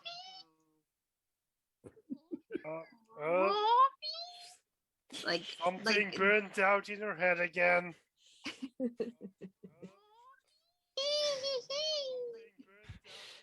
And now you've got the Do I need to beans hit you and the to coffee. get you to reboot, or does this figure itself out? burn, baby, burn. Disco Oh, inferno, she's back. burn, Okay, baby, it's fine. burn. That was the wrong song. Belvar, they bring you over to the back area and also kind of show you up to your room. And outside of your room is a cabinet, a glass cabinet with a lot of different shelves in it and drawers as well. They said, well, yeah, we saw this was going secondhand and we thought it would be perfect for your lab with all the delicate things you might want to put away, but also maybe you'd want to look through to see which ones they were. And so we cleaned it up, we sanded it all down, and we made the colors similar to the kinds of woods you have in your room. So it should look pretty good in your new alchemy space. Oh, thank you very much, Pops. This will definitely come in handy. Very thoughtful of you. Well, hey, we're feeling generous, it's this time of year we always get our annual bump up in pay raise, and we like working for you, and it's never a dull moment working at this place, I'll tell you. It's the best jobs Very true. we've had. Very true. Yeah. All right. Happy Simrel. And to you, happy Simrol. Right. And Clue. Yes. So they go get you Clue, again, kind of on behalf of the staff. And they bring you up to your room, and on your door is hanging a suit that you could wear to the opera and not look like a pimp. Wow, I am I love it. both grateful and slightly insulted. Well, we wanted to make sure that your wardrobe covered everything, and this is kind of we know some people who knew, like could do us, owed us a favor, and you have your distinctive style, but in case you ever have to like go to something really fancy, instead of getting it on short notice, you've got it in your arsenal now. Consider it like a really expensive contribution to your disguise kit. Sure. Doesn't hurt my ego at all. So yeah, it's got tails. There's a hat, a silk hat that goes with a top hat. No cane, but yes, it looks very fit. Like it would fit you very well, and yes, it's already been pressed and everything. So. He needs a pimp cane. You can get a pimp cane on your own dime. That's fine. A man's cane is a personal thing. Well, we now know what yeah. Mara's going to get him. Yep. At Marcy. least make Marcy. sure you can shove a sword in the cane. All right. So yeah, Jarvis comes over and says, "Oh, so Hibara, I'll be seeing you tomorrow morning then." Or actually, no, tomorrow will be a day off for the whole bar. But then the first work day after that, there'll be yes, oh, you don't need to sleep much anyway, right? If I just give you a list of what the Bobs normally do in the morning. Yeah, I'm usually awake before everyone else is. Okay, all right. Yes, they're going to appreciate having this time off. They're actually talking about heading over and staying with their family for the next 2 days. So yeah, it'll be a little quiet in the tavern, but I appreciate that. It's nice for them to be able to get away. Well, I did it. All right. Jolly just kind of like he kind of counts his bringing that craft pirate ale back. That's his gift to everybody. So yeah, that's it. That's the rest of the night. You can stay up as late as you want. Am I forgetting anyone's gifts? Anything else that people wanted to do? Perry to give everyone I gifts. mean, Oh yes, of course. Sorry, I was going through. I've got Perry and then Javi, right? Sorry, this is just going. I forgot it was going to be Steph. Yes, Perry and then Javi. Well, while they're still upstairs and outside Clue's room, Perry's going to push open his door to show him the new wardrobe Perry got him. do you mean like wardrobe as in a type of closet or like clothes? The type of closet, Oh, but the freestanding, yeah. ornately decorated wooden one.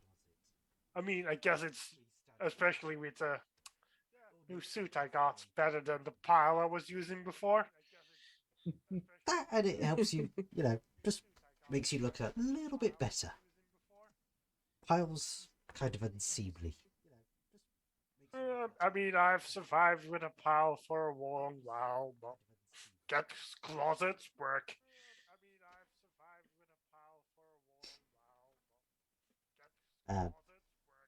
Next up, Perry would collect a package and go over to Baracus.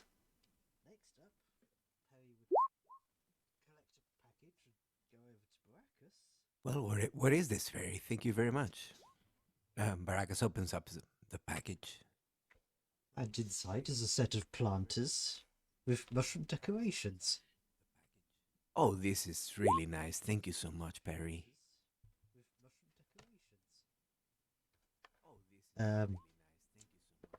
Next package will be for Hibara. I'll just paste something into the chat. Next package will be for Hibara. I'll just paste something into the chat. And it'll be with a matching set of pants and boots. Is it in this color? Wow. In that colour.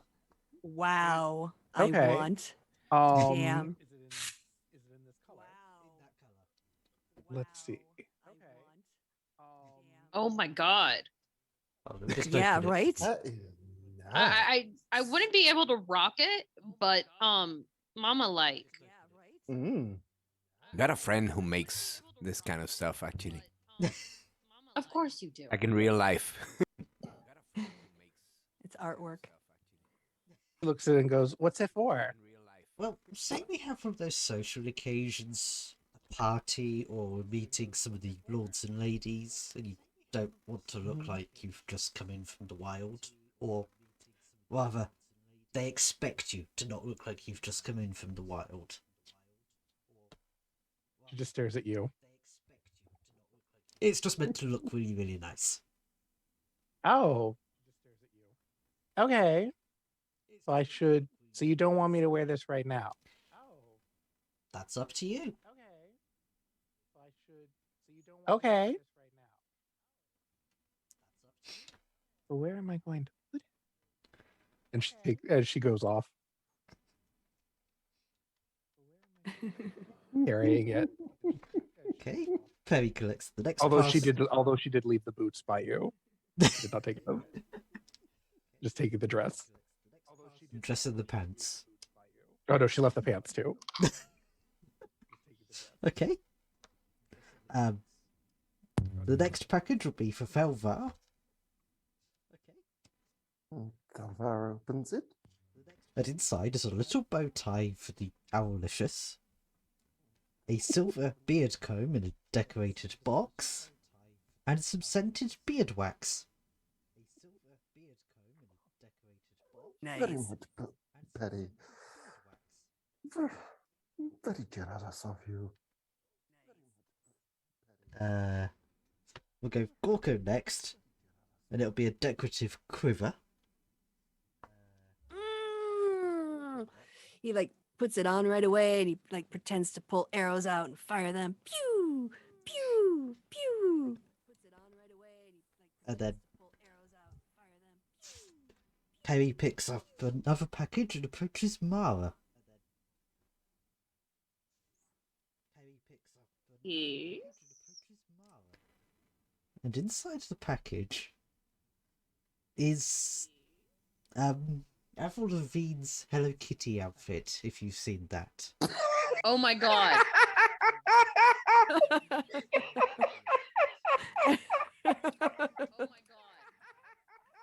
This is the best session ever. We should always do a Christmas session.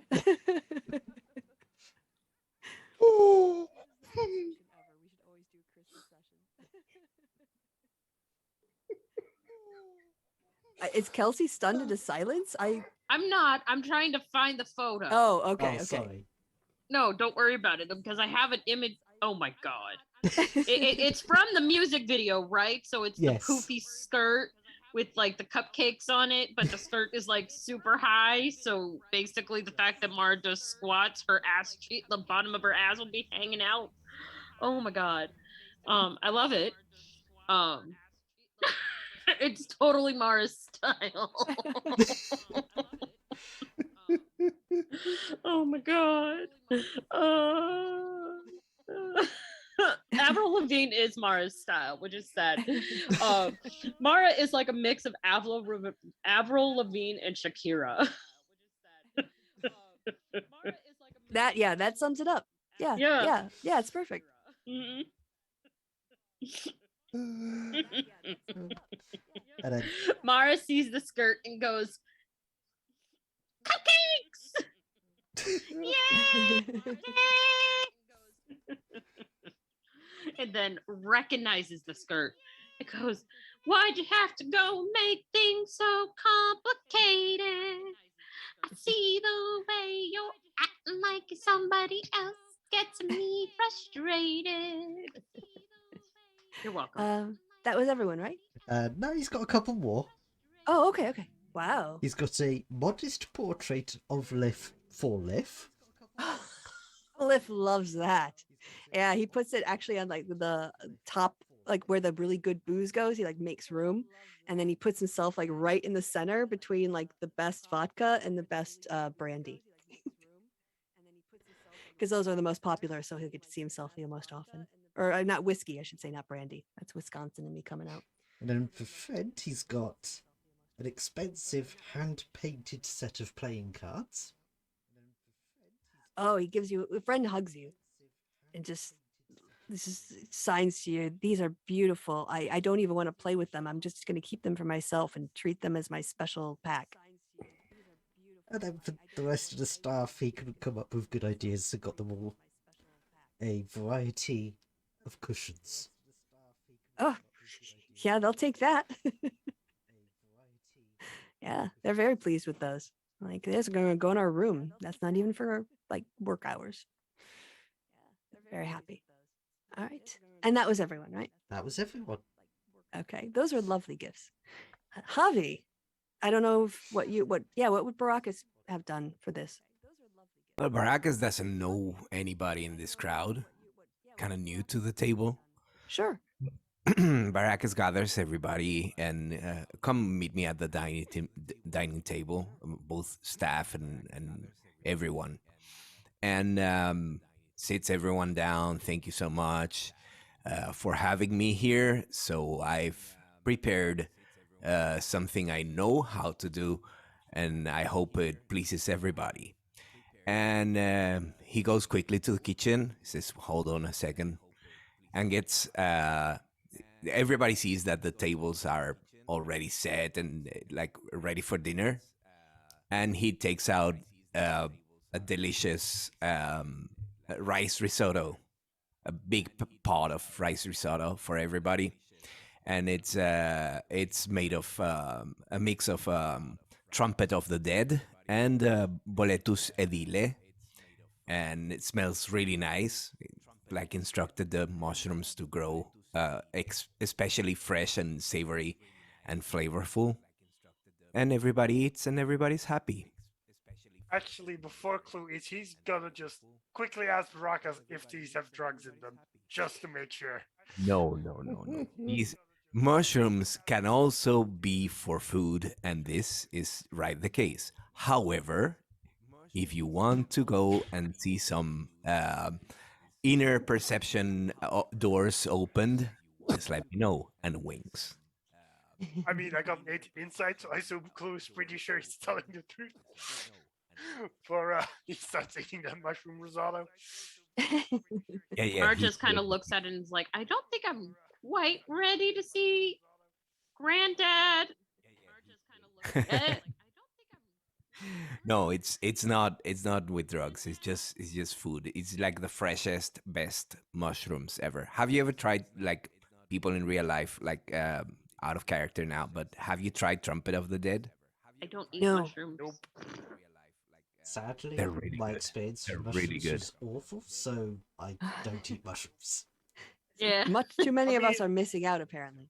I mean, like, I've ate mushrooms, but it's always when it was inside of other things and by accident. Okay. Trumpet of the Dead, they're like thin, conic mushrooms, They're not like the typical shape of a mushroom. That would be the other one. Boletus sedile has like this brown, flavorful, and also very chunky mushroom shape, typical mushroom shape. But Trumpet of the Dead, they're black, kind of bluish, and they have like the most delicious flavor in I've ever tried in a mushroom. To be honest, they're absolutely delicious. They have a creepy name like Trumpet of the Dead, but they're delicious. I'll take your So word for it. yeah, I mean, There's if a you're lot not of into mushrooms killed. mushrooms at all, like I would recommend to buy them dry and make them powdered and mix them with some rice or something. So you just get the flavor, but you don't get the chunkiness of the Yeah, the mushroom. texture, yeah. They're absolutely delicious. That flavor is like. Do you know shiitake mushrooms? Mm-hmm. Heard of Those them, are very yes. popular. It's kind of similar, but it's more whole. It's more rounded. It's a great flavor. So back into character. Yeah. Baraka serves food to everybody and hopes for the best. Yeah, it's delicious. I mean, you individually, your player characters, eat mushrooms regularly because it's just part of the natural world, and so, yeah, Mm. it's all very very delicious. With all the noise you're making, I guess Clue, your passive perception, you would start to hear like a coming from over near the bar, and you see Oryx sit up. Yeah, you okay, buddy? Yeah, I don't know. Someone gave me something, and I think it was a little bit more than I could handle. But all right. I just needed a nap. Yeah. Hey, everyone, happy Silmarin. And he walks over back with you, Clue, to the table, and he plops down a bag. He says, "That's for you." And he says, Where's the party?" And he walks outside and he opens the door. Oh no, he has to go around this way, doesn't he? There's no back door there. And see some people in the street. He's like, "Hey!" And he's gonna go out and party with the Bobs in the back of the bar. But I'll just leave him there. He was passed out. Yeah, there's a bag sitting in your Yes, on the table. Clue's looking into the bag. Yeah. When you pour it out, there is a diamond that counts to the same number of people around the table. So where there's 6, 7 of you, I guess 6 would be, but Gorko doesn't get one.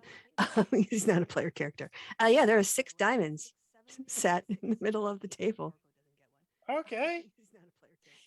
If you want to, Yes. but Gorko is there. He's like, Glitter told me I can probably have a look at these. He taught me about diamonds first, and he picks them up. He takes one over by the fire. He's looking at it, and he's like, "Oh, I think you could get 250 gold for each of these." Happy Silmarin from the DM. Yeah, that's Thank you. pretty good. Although I think specifically diamonds, we probably want to keep those as spell components. Yeah, however you want to use them. But yes, you can like trade them out for gold for whatever, for the characters and move them around. Diamonds Liquidity. specifically, I think. Although I think you technically need like fairly expensive diamonds for Resurrections. Yeah, you do. Yeah. Diamonds forever. Yes. That bag to remember does Every what is it, kiss begins Revivify. with The one Ibarra already has. So does also take diamonds? Possibly. I Ground to believe so, dust. but it's just Yeah. the 100, I think. 100 worth. So if you could ground down 2, you'd have 300 worth. 300. Oh, they don't need to worth, do okay. ground though. Okay, just 300 worth Regular of ground. diamonds. Yeah. I was so impressed with your Christmas role playing that's my Simmerl gift to you. Aw, thank Appreciated. It feels like Christmas now. Like I can feel the snow drifting and the roaring fire crackling in the background, and you're all eating your risotto, and yeah, it's great. Yeah, so you eventually all make your way to bed, and now we're gonna kind of like, again, we're very playing kind of fast and loose with time. So on another day, you have oh, sorry, did you have something? Can I Robbie? clarify something very quick? Sure. that diamonds are not a girl's best friend. A girl's best friend are other people. No, Or I a a girl's dog. best. You know what a girl's best friend is? Her dog. Yeah. Yeah, Or other people of dogs any are. Yeah. species. Just No, other no. people that they can Yeah, relate to. diamonds are terrible listeners, to be honest. They remember basically nothing. You know about what? I have them. met. Never I, remember your birthday. you know what? A diamond can. I have had men not remember my birthday. I.e., R&D, if you are listening, you terrible friend. Totally forgot my birthday. Um, but yeah, a diamond could totally not remember my birthday, and I would be okay with it because it tracks with every other male relationship I've ever had. So Ooh. Ouch. yeah, that you get it. You get it. Dogs are my best friend. I mean, I Just don't know if your dogs remembered your birthday either. But the point is, yes, I understand your point, Javi. it's a Inanimate very object. quick, Yeah. rejection of that stereotype. Yes. That And the materialism. yes, Yeah. yes. Of it. Yes. Sorry Because you about are a your socialist just- mushroom. yeah. I was just singing the Advocate. song. It's fine. All right. So, yeah, it's a lovely night. And then you have an appointment with Sirena Gafar of the Waterdeep Wazoo, who arrives into the bar and Jarvis leads her. She's Not all very of us have top. this appointment, right? Well, it was announced to the group. I would Okay. say Bless it was you. that she wanted to talk to all of the Thank members, you. all This of is the also members of on the company. Hibara's workday, right? It doesn't have to be, but because I said I'm playing kind of fast and loose with time. But if Okay. you want to have you guys have a day off and relax and do things and then have that be the day after Simral, that's fine. Yeah. Or the first day back. Yeah. The second day after Simral, technically.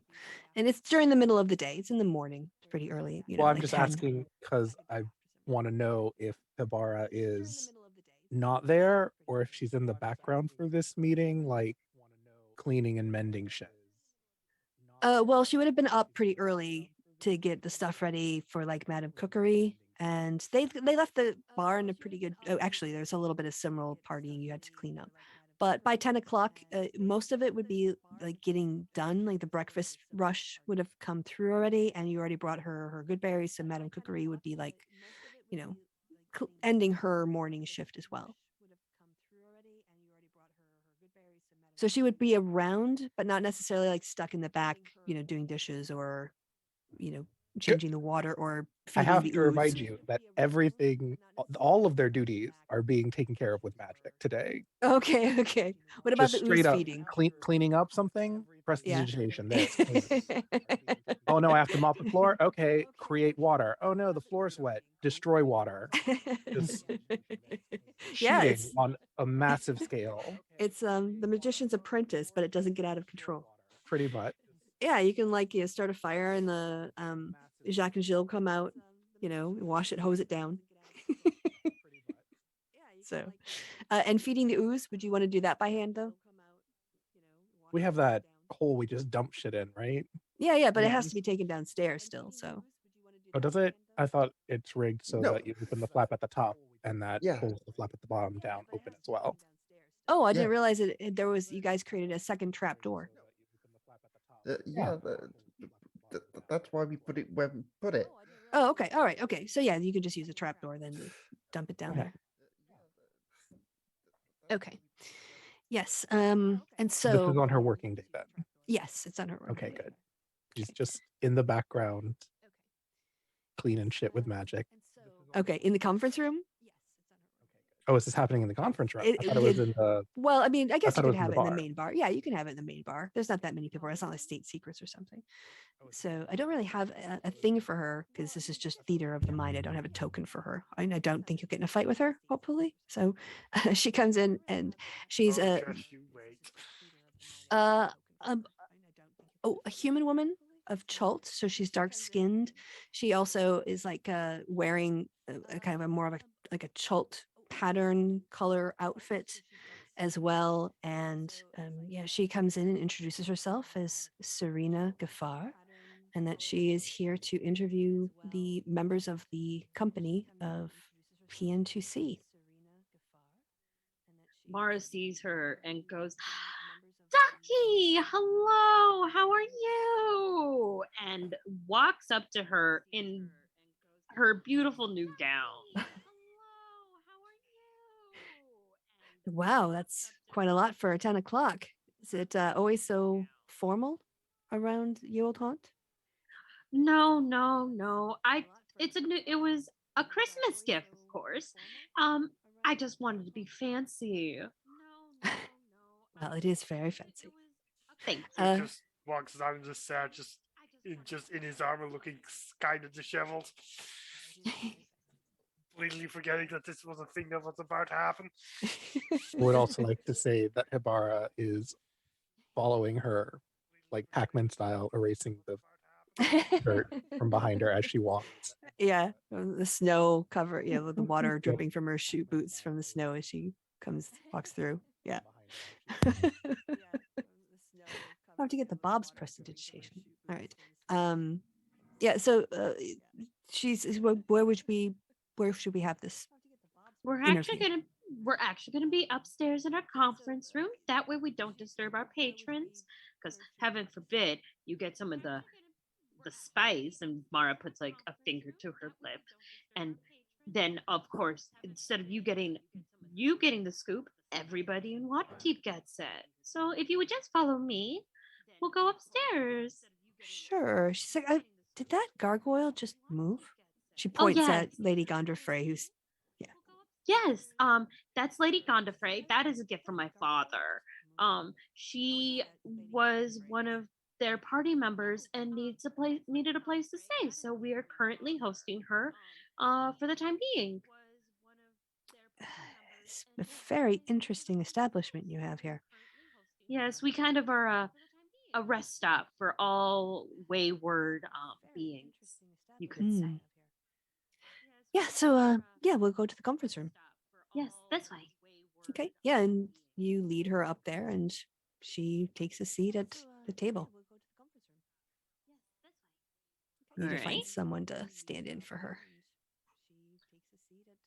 Is Mara all alone? I mean, Chloe would probably come with her and kind of gesture told her to do the same. I mean, Hibara's Uh-huh. following her doing presentation repeatedly.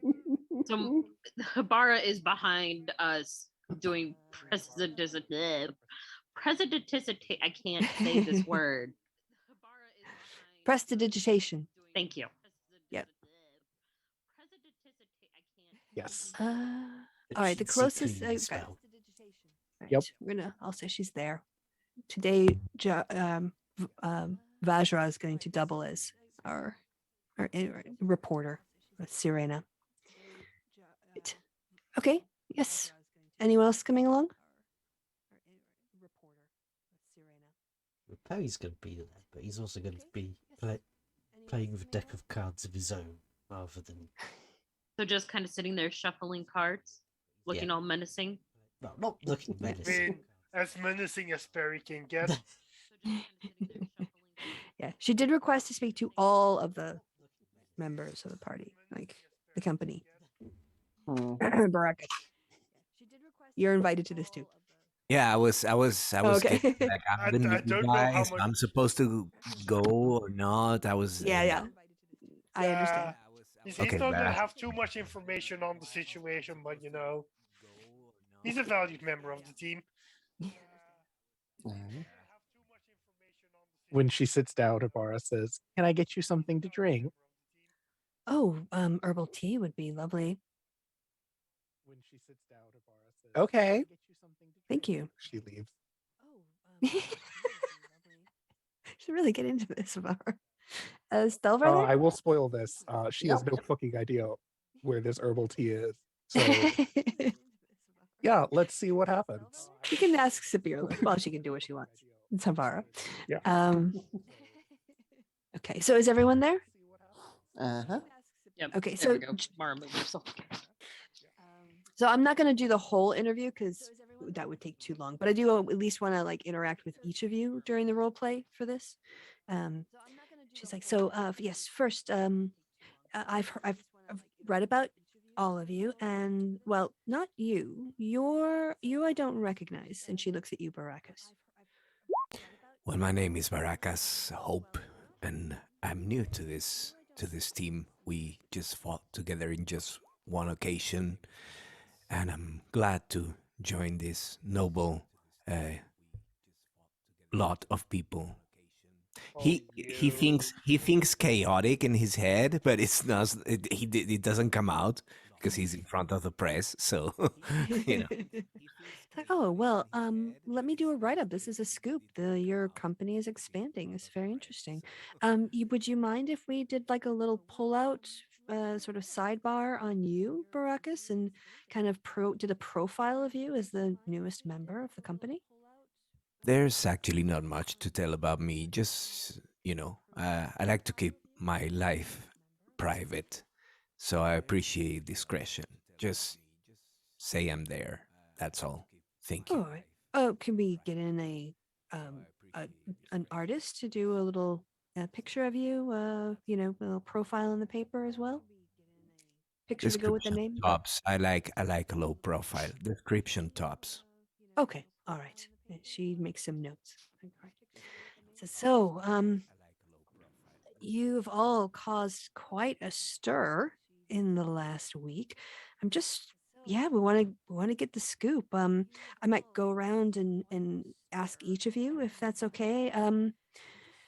Perry, when did your company first become aware of the relationship between Never Ember and the stolen goods? That would be before I joined the team. Oh, okay. So I'll ask a different question of you. Um, Belvar, you were one of the founding members of the company. Yeah. How did you first come across the link between Never Ember and the money? Yes, that's a very long story. Basically, we found out about the stolen Stone of Galore, which we went to track down, and once we came into possession of that, we found out the location that it had been. The dragons had been sequestered, and from there it pretty much all fell into place.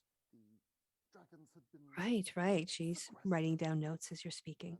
She's like, it's really so. Can I say what we really, really wanted? We're all really curious about is, um, what is it like to work with Jarlaxle? I mean, Mara, you seem to have been seen a lot around him. What is he like to work with? I mean, how did you? Yeah, what? Tell me what that was like. Mara does like the cute, like clearly teenager in love, like giggle. He's quite a charmer, but could also be a dick. And you could totally quote me on that. She giggles and takes her notes down. He is very professional, though he does try to wheedle his way out of things. How like he likes to think he's the smartest man in the room, but ugh, you know how men are. They like to think that they say one thing and all the females in the room are going to jump up and say yes sir, please. So it was easy enough to wheedle our way into getting him to do what we requested of him in um, the most appropriate fashion, I guess you could say.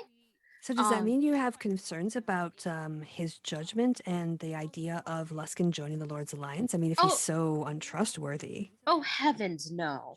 It has more to do with the fact that the boy can't play politics worth a damn. Um, he is he is very loyal to his people and will do anything to make sure that they are treated in the best light. However, when it comes to playing the politics of it, he doesn't know how to do it. So he kind of needs that feminine touch, that nudge, to remind him that he has to play well with others. Um, And he are just you the needs person to give him that nudge?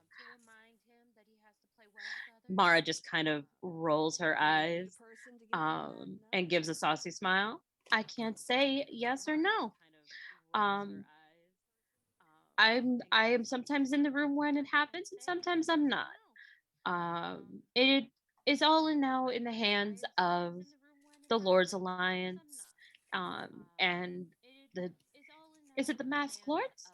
The Masked Lords, and hopefully they are all smart enough that they will side with Luskin and deal with um, Lord Never Remember and be able to get him out of Neverwinter, and we will cease to have to discuss that horrid man. All right. Clue, your passive perception is 24, right? Yep. Yeah. So you notice that as Mar kind of finishes, she makes a side margin. She like massive crush on him. Clue just giggles to himself.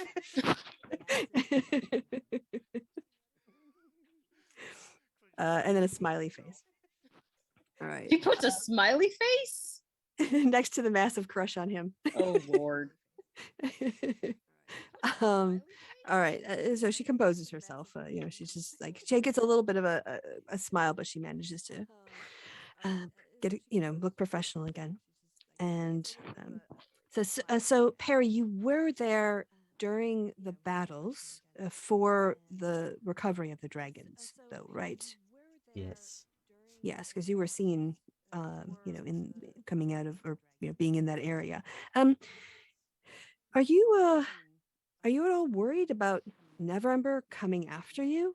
I mean, we've heard that he's got a bit of a grudge. Do you think that your company is in any danger? I'm also Here's your less- herb tea. Okay, what did Hibara? Sorry, Perry. Well, what's in the tea? Here's your herb tea. Herbs. A guy.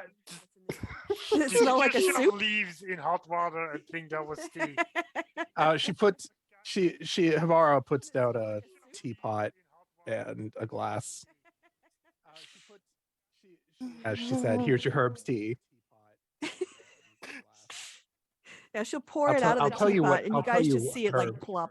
Like, yes. Oh no! I'll tell you what herbs have been put in it after she drinks it. It looks a bit thick. Do you have a strainer, like a tea strainer? Oh no, it should be in. It's a teapot. It should Okay, be- all right. All the so herbs just- should be contained within the teapot. Okay, all right. Yeah, she takes a smell of it, and this is quite unusual. This is your own blend here at the tavern. Yeah, I should tell you that it smells kind of nutmeggy and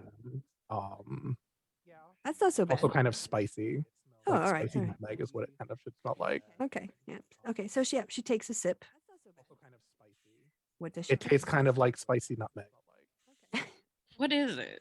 Well, it's boldo, ojasanta, borage, bay leaf, and Petunia cordata. She looks up and she's like, "This is very Which is a unusual, type but of mint. very nice in the wintertime. Very. Can I get the recipe for this?" Okay. Maybe I can write this up in the food section. I'll get a 2 The for bar 1. just writes down, take everything out of the cupboard, shove in pots, pour in hot water. That's basically what she did. What I did was look up a random herb generator and then say, give me 5 herbs. And ironically, one of them came out to be a tea herb, which is boldo, which is used for heartburn. And so, yeah. Although that one will give you heartburn. So They cancel each cancels other out, out. luckily. All right, so Perry, yes, Habara, there's this tea incident, and then she looks back at you. I'm in no more danger than anyone else in this city. All right. Let's see. Hold on a second. My stomach is rumbling, and I swear to God, it's so loud it could be heard on the mic. So I'm going to mute myself just in case. Hebara, she said, what was it like fighting the Dark Mantles in that scary house that was abandoned? I mean, Oh, I don't none of know. you. I didn't really fight. Oh, I made Clue big, and he fought them. oh, all right. So it was like a teamwork thing. All Hmm right. I was outside mostly. Okay. All right. So Apparently, she. it got dark. I don't know. There was a lot of screaming. You Mm. just Penny see looks clues. at I Clue. just started slightly twitch. All right. I'm also going to. I don't know what is exactly was in that tea, but I'm gonna have her do a Constitution saving throw. Yeah, that's fair. Ooh, yeah, she's gonna have more heartburn than not. I think after in a little while, but not yet. So. Okay. Yeah, she asks you other questions just about like Never Ember and the drama and what it was like to um, talk to the Master Lords. And if you think that there are agents of Never Ember working in the city, and yeah, When she just kind of. asks that question, Mara Mhm. goes, "Totes, duh." I mean, Neverember is kind of incompetent, but he isn't entirely incompetent. And then she says, "Yeah, that's great. Our readers are going to love it. If it's okay, we'll have a sketch artist come by and do a basic sort of wood drawing. It won't be enough to pick you out in the street, more like silhouettes, but we'd like to have a reference to life. So if that's okay, someone will be stopping by maybe later on today." That should be fine. Yes. Okay. So yes.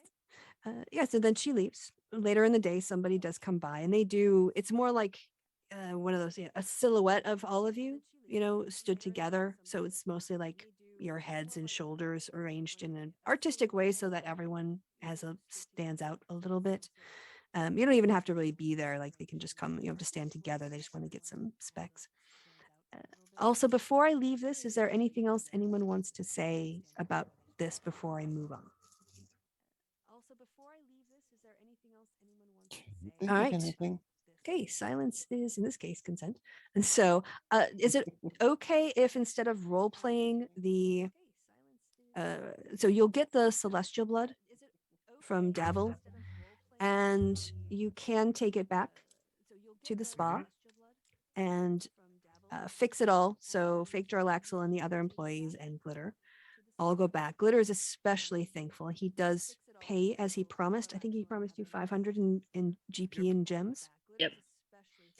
He says that happily. He also says that he really appreciates that you put him up and he will, keep his secret. And if there's anything he can do, again, he's got some powerful friends, pretty high up in the city, and he kind of drops a hint that he knows a masked lord, which is technically illegal to like know who a masked lord is. So he has to sort of say it in code.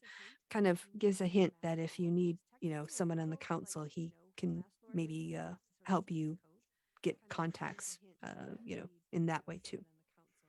For the celestial blood, can we assume we got the deal so the Ye- senator can use the Yeah. So portal what so I'll it's have you off? do is, yeah. Mhm. So you'll head back, and what I'll have you do is like a persuasion roll.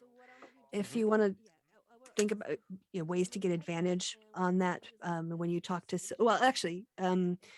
yes. Go ahead and give me a persuasion roll to figure out, how well you do. Okay.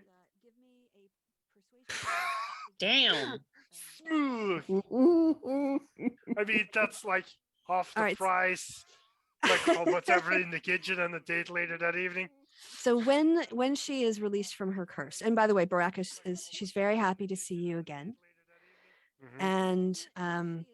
and she really likes your tattoo. Thinks it looks fantastic. At this point, all of the customers have gone, the clients that were there, and she and the other staff have kind of like moved into the main spa. They have kind of closed off the tower at the moment. And when you come back and you change her, everyone changes back and have a little bit of a conversation.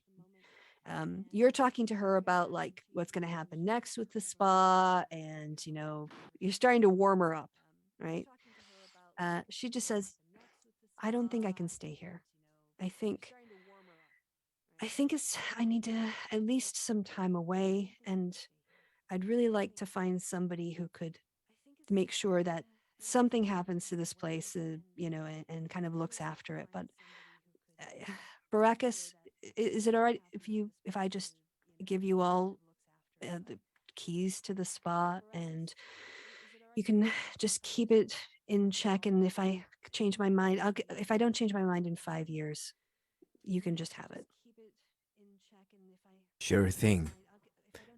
Now, out of character, I'm gonna ask you: do we didn't we meet this water creature? The naiad, Yeah, Yeah.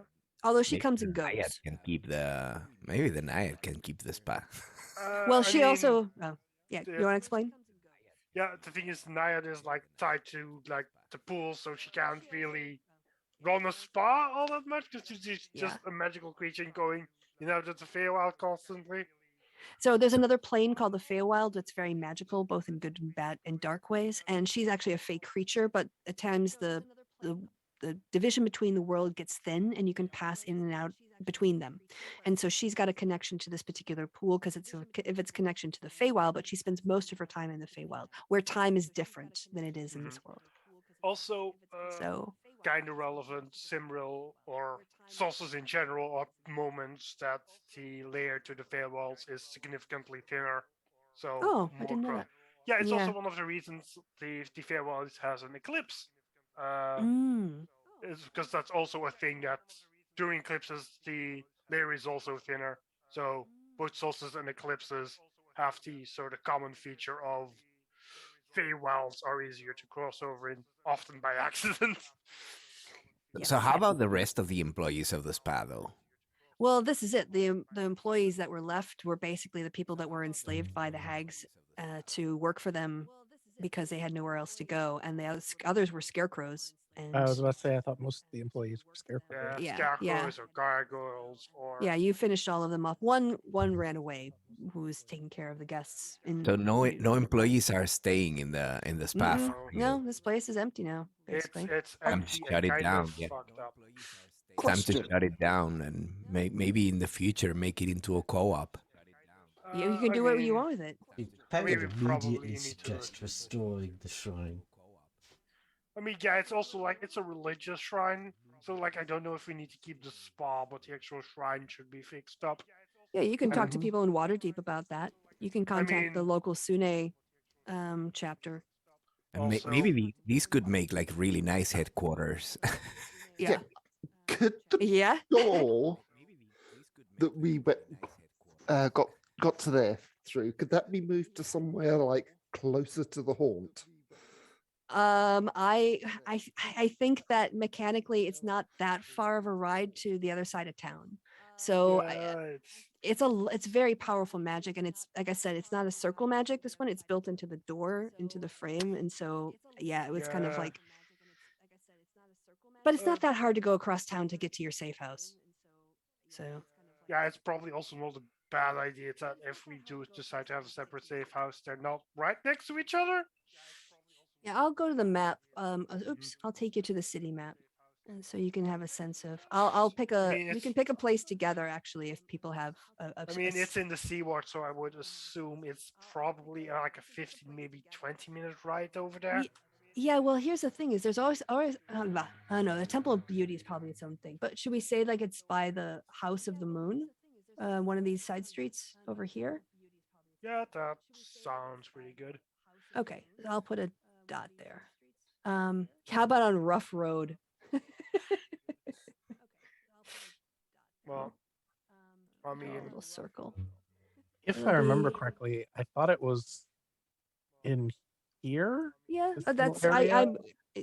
yeah, I think I just kind of described a suburban street. So Yeah. let's see. How about this one right here?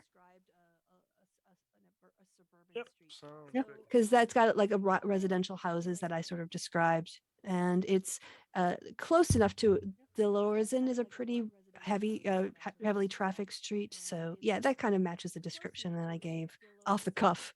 So, Mhm. the other last time when we were playing, because there isn't a location specifically that I found. So Uh-huh. all right. Yeah. Well, considering we have the keys, I guess Clue's gonna hand those over to Devil, considering that was part of the deal. Yeah. So you can fulfill that. Yeah. Hmm. Well, I was more thinking that, like, we're like running out of space for all the followers we're picking up. Oh, yeah, create some social housing over there. Yeah. For Well- all our minions. Yeah. I mean, I'm sure the Bobs would love to live there. Mhm. Mhm. And some other people. So yeah, but I mean, they're all. It's not that far from work. I mean, It's a 15-minute commute is like ideal. Yeah, Oh. and it's in the best neighborhood of there. Like they've never lived in the C ward. Are you kidding? Yeah, it's definitely the rich part of town. Yep. So yeah, we can I'd put Lily next to it just so that you know if you have to like figure it out relative to another part of the city. Yeah, so you basically, I'm just kind of giving this to you guys because the story just ends and they're like, Silvari can stay or not. I'm like, well, yeah, he got a persuasion. He rolled a crit. I'll just give him the fucking place. I mean, That wasn't my intention. Then you critted. I was like, mean- well, you convinced her mean, entirely. It's yours. I critted with like a +9 because I also have expertise. So yeah, that's pretty big roll. Yep. So that's your reward for critting on that roll. Yeah, it's also a nice place to get away, if you have to. Just want to relax. Yeah, need some renovations, but Yeah, there's also still that awakened tree that at some Yeah. point you might want to Yeah, deal th- with. Someone there's- might have to deal with. But There's I the mean, is it awakened a tree. problem? It's just a tree yeah, it's being you don't go by awakened. it. Yes. And Baracus, if you want to go and I have a mushroom garden there, you can use that area to grow things too. Definitely. But mushrooms grow everywhere. That's basically. true. Yeah. Like But there's they a different say- part of the continent, so it's pretty far away. It's like hundreds of miles from where you are now. So you might get different strains, just That's- local. That's true. Yeah.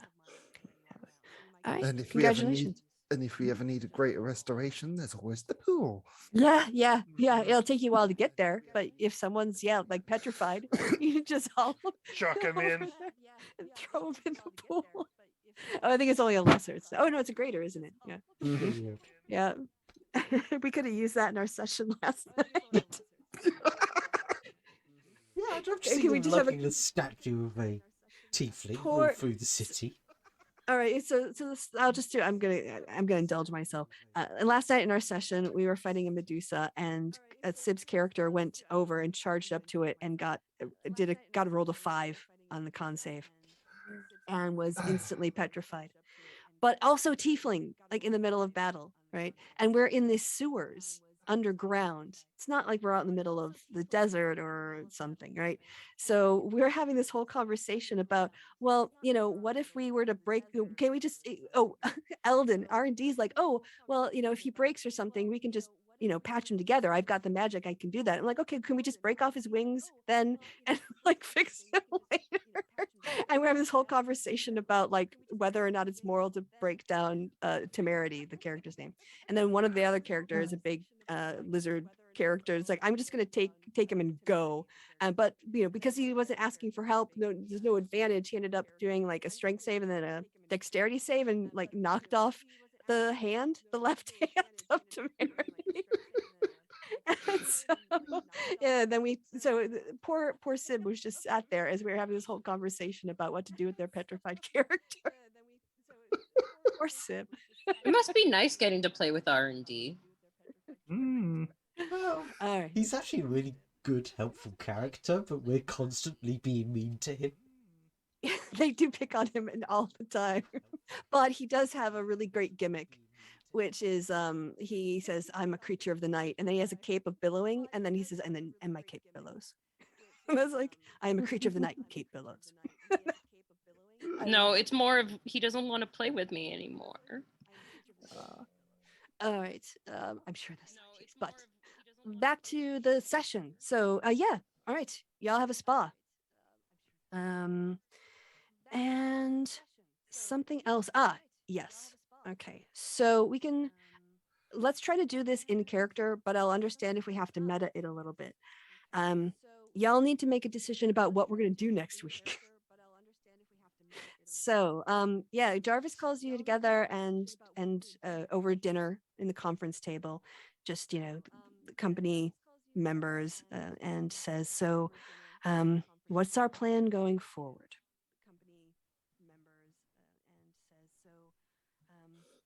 Well, it's been a while before we made any headway on freeing me from this curse.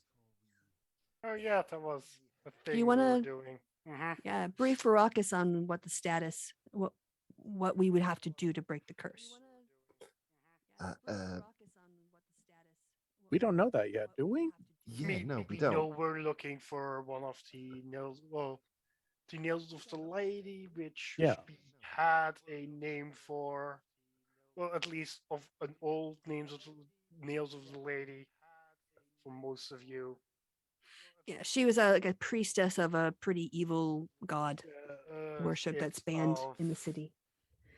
It's I can remind you. yes, she's the opposite of Timore. Yes. It's not shard. That's one of darkness. It's Yeah, they're twin sisters. One's a luck, the other is like Timore curses. and It's misfortune. Misfortune. That's it. yeah, but I Can't think she remember. has a Yeah, actual her full name. as well. Yeah. Because Timor is the lady of luck, and then it's Ashaba. Yes. That's Yeah. the lady of I think that's misfortune. right. Yes. So Thelvar learned in communion with the Stone of Galore that there's a component for his curse located in the house of some well-to-do people in Waterdeep who are into some sketchy religious practices. I think that's correct. Is that about right? Mm-hmm. If you remember, right, yeah. Yeah. Okay. So we just have a direction. We don't have the finish. Yeah, we have a direction. We also sort of have it. Well, we sort of technically have two names, but you're only aware of one of them. And that's it. Yeah. The castle lanterns are the people who I think you were told that there was like it's in their house. Like there's something Was going on in either their their house. house or their family mausoleum or something. Yeah, something like that. So it's in a location. So that's kind of like well, however you want to handle it. It could be an invasion, it could be an extraction, it could be whatever, however you guys decide to play that out. Negotiate. I would assume we'd at least try negotiations first. Yeah, you could also do like research on them to learn more about them as one of your acquisitions, the Yeah, scrutineering scrutineering. Mhm. skills. Yes. I will say that my thought on that is that that would not be a very well, it depends on what y'all do, but that's not going to take us down a whole line of like weeks and weeks of sessions. That one I think would be pretty Mhm. straightforward. Well, yeah, the aim is to free Felvar from the curse, and we can do the trip to Hadar's Folly and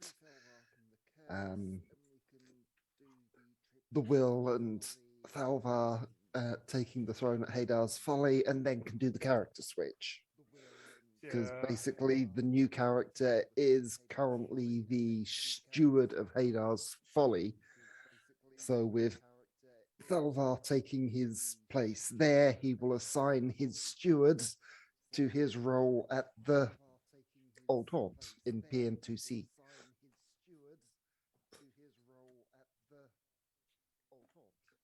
And yeah, and then we could but before we go off on that, if you guys wanted to have the talk with Jarlaxle's lieutenant, who was the spy, we could probably do a pretty quick session where you get briefed on some of the stuff, I think, and then you'd be prepped for when you wanted to do that one Yeah. as well. And then there's also Perry and Undermountain. Yep. Mhm. Oh, and Jolly is back. Y'all yeah. have pieces of the orrery now. Mm-hmm.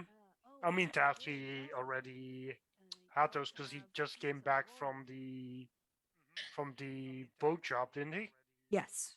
Yes. I'm So just up saying to if you wanted to the give other one of those to 5,000, Hobby. yeah.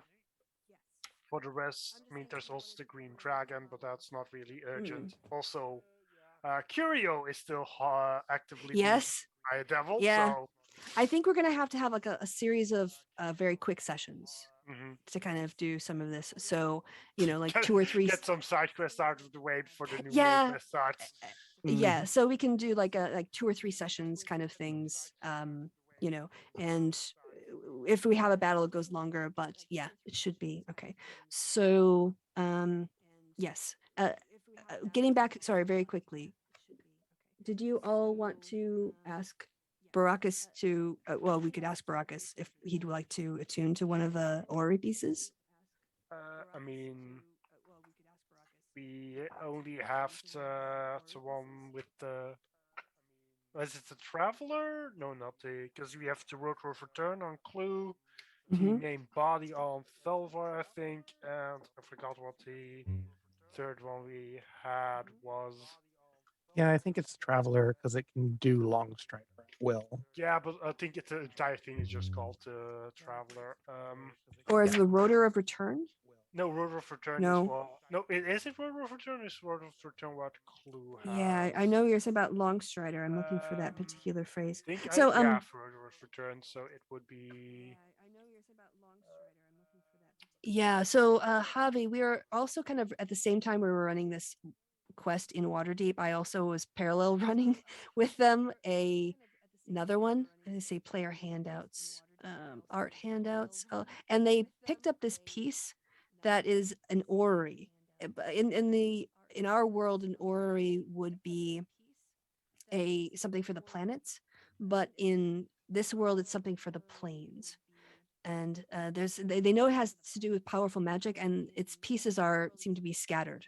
But the party has gotten like the main base of the orrery, and they've also managed to get a couple other pieces of it. So the pieces are all magical, but you have to attune to them. Like with your tattoo takes up one attunement slot. So I'm going to try to find the description, and it basically allows you to do some magic. But because it's not Timepiece of travel. That's it. excellent. Okay. Yes, the timepiece of travel. Because it's not working the way it's supposed to. It's supposed to be part of a orrery that turns all these planes and shows how they move together. There's a chance that when you do the magic, something could go wrong. So when you attune to this device, you would have a +1 bonus to your dexterity saving throws, which is good for you. And you would always know which way is north. Additionally, you could cast Longstrider on yourself at will without like using a spell slot, which is really awesome. Again, this works really well with your cartographer. You can name any location within 10 miles of your current location that is known to at least one creature also within 10 miles of that location, including you. That's a little bit weird. Once you name a location, a disembodied voice heard only by you provides directions to the location by the safest, most direct route. The voice knows to avoid natural hazards so that it does not send you through trackless wilderness or into a lake, unlike Google Maps. No, I'm sorry, I just added that in there. That wasn't in the text. But it has no knowledge or ability to help you avoid monsters, enemies, trapped, locked doors, and the like. The timepiece is of no use for reaching locations that are wholly secret or not known to any creature within range. Once you use this feature, the timepiece of travel, it cannot be used again until the next dawn. As an action, You can also cast teleport once per day. yes, get away from it all. So this is another ability it has. As an action, you can cast a teleport spell, and so you can move yourself in the middle of a battle. And part of a whole, because it's not functioning, it has unpredictable side effects. So, Actually, I'm trying to think how long the teleport spell. 'Cause I don't know if it's actually a thing you can is it an reasonably cast action? on. I think it actually has. I said it's a pretty long time. I think it is. Let me check. Real Is it quick. like movement within 500 feet? Oh no, it's very long range, but Oh, okay. Is it? it's just one action. I thought it was longer than that. But Okay. it is. You can go Yeah. to basically any location, but with a standard, it also has a chance to go wrong depending on how familiar with the place you are and how far away it is. But it's like Right. the entire plane kind of travel. Yes. So does that sound interesting to you, Javi? Or would Baracus think that was cool? That was a sizable dump of Yeah, that's information okay. from We'll have the Javi. text. I was just reading it out, but we have a whole item that we can just give you. So it has all the But descriptions on it. I think that's gonna be good for Baracas. Like Yeah. Baracas can deal with magic, Javi not so much. Yeah. End of the day, you're basically adding teleport to your spell list and you're adding Longstrider, which you might already have, right? But you can use it without using a spell slot, which is good. Okay, cool. And then the other features would only come up during roleplay, like you guys were sent, let's say, into the jungles of Chult, right? And then people in the party would like, hey, don't you have that thing that can help us find a way to not get killed as we go through the jungle? They will remember it for you. So it's, Although, admittedly, teleportation specifically only really works for places you've already been. yes, but his ability to find a way that is, safe from natural hazards could, come in handy. So Okay, let's take it then. yeah. Okay. Yeah, we can get the text into your sheet. I think we said that you have to update your tattoo info as well and your AC. So yeah, make sure that's all good. Yeah, if you could do that for me, that'd be awesome. I'm super lost. No worries, no worries. You just describe what you want to do, and you basically have a sense of what your spells are, and everything else we can fill in. So Thank yeah, you, Christy. I really appreciate it. I like having you on the. You're a great addition to the party, Appreciate it. just like Hey. Sib was. Christy? Yeah. Oh no, it doesn't go very far. Can I now add what brother Death gave Mara? Oh, okay. Yes. Oh, did he stop by? He did. Remember the other crossover? Oh, right. Yes, yes. So can You I wanna finally add narrate that it? to my Your inventory? Yeah, you have Yeah. to describe it so that Baracus, Wahhabi knows what it is. So he's Well, caught up. basically in another one shot um Corey played the character the Horseman of Death, and so he stopped by and basically was like, hey, are you sure you don't want to come back to our actual plane? And Ryder, Mara's war character, went, no, I like it here, I'm having fun. And then Death died and dumped a bunch of stuff, and so Mara raided his body and then dumped him in the ooze. Not very sentimental, but very The efficient. way I thought we had to call Poor the cops Kermit. Well, then there was also, we had to call the cops. because Death had jacked a body that Well, we had no, killed Clue called the previously. cops because because it happened in the middle of the day. Yeah, it's like, but we had like a bunch of fucking guests just watch this guy crumble. Like, I guess we're getting Yep. the law involved in this. Yep, He was literally just standing there, and then he died. yep, it was great. Poor Kermit. That wasn't Oh no, Kermit. no. That yeah. That wrong was the character. Yeah. the body of the yeah. necromancer. Mm-hmm. That wasn't Kermit. Necromancer's Apprentice. Yes. Do you mind sending me that list again, if you can, Corey? Yeah, let me The find that games are character still sheet. up. Yeah. Yeah. If you need me to export it, tag me into Discord, and, All right. and I will do it. But all right, so okay. It becomes you have your interview, you do your thing. It's a little of a slower night. It's like a weeknight, so it's not quite as busy. Also, there's been a lot of snow lately. It's getting to be a very cold, very wintry winter, and it's about Hibara. About what time do you actually do your trancing? Oh, she's always late. Hours. Mhm. Probably around the 4 hours of it eats up around midnight. Okay, she, so like, at goes by into midnight trance she's at, like- awake again. So is that like no, 8 no. to She goes midnight into or trance 10? at like 10, and then Oh, okay. wait, and then out of trance at like 2. Okay. All right. So it's a, just a normal evening or morning for you as you wake up. And going about your thing, you're doing whatever Hibara does in the morning for about an hour. And then you hear crashing glass downstairs, and at very Okay. shortly after. She would already. Wait. You're on your balcony. You're upstairs, right? Hold I would on. When assume. she gets up at 2 a.m, she goes downstairs to wait in the darkness for everyone else to get up. Okay. All right. Well, then I kind of like I need her to be not downstairs. So while you're trancing, Okay. I We're right as will. she comes out of trancing. Yes. What it's simultaneous with glass breaking downstairs. You also hear down the street a little bit farther, sort of less echoey because of the snow is muffling the sound and it has more of that hollow sound rather than an echoey one.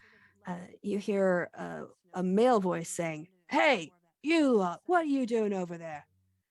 And then I need everyone to make a dexterity saving throw.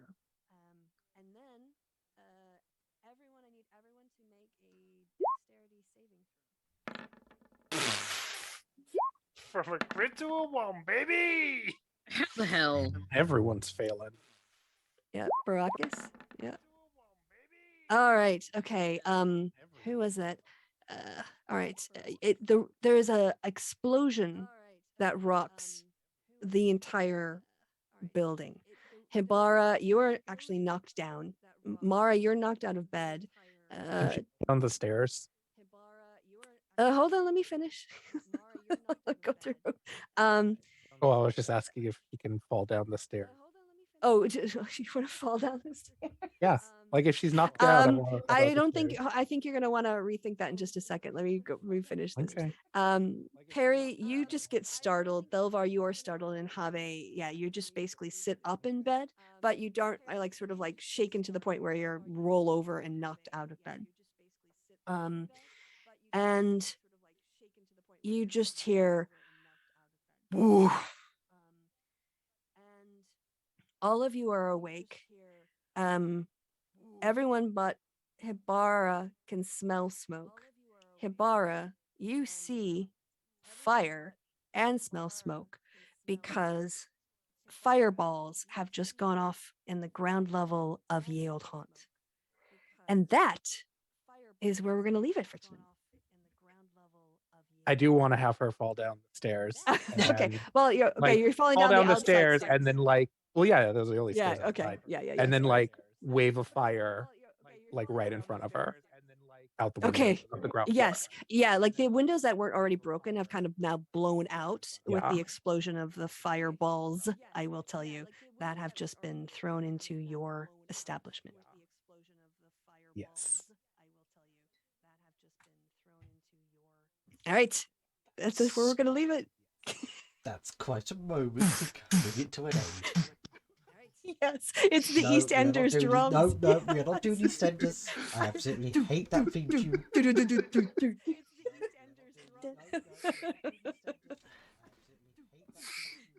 Take us out, Sim.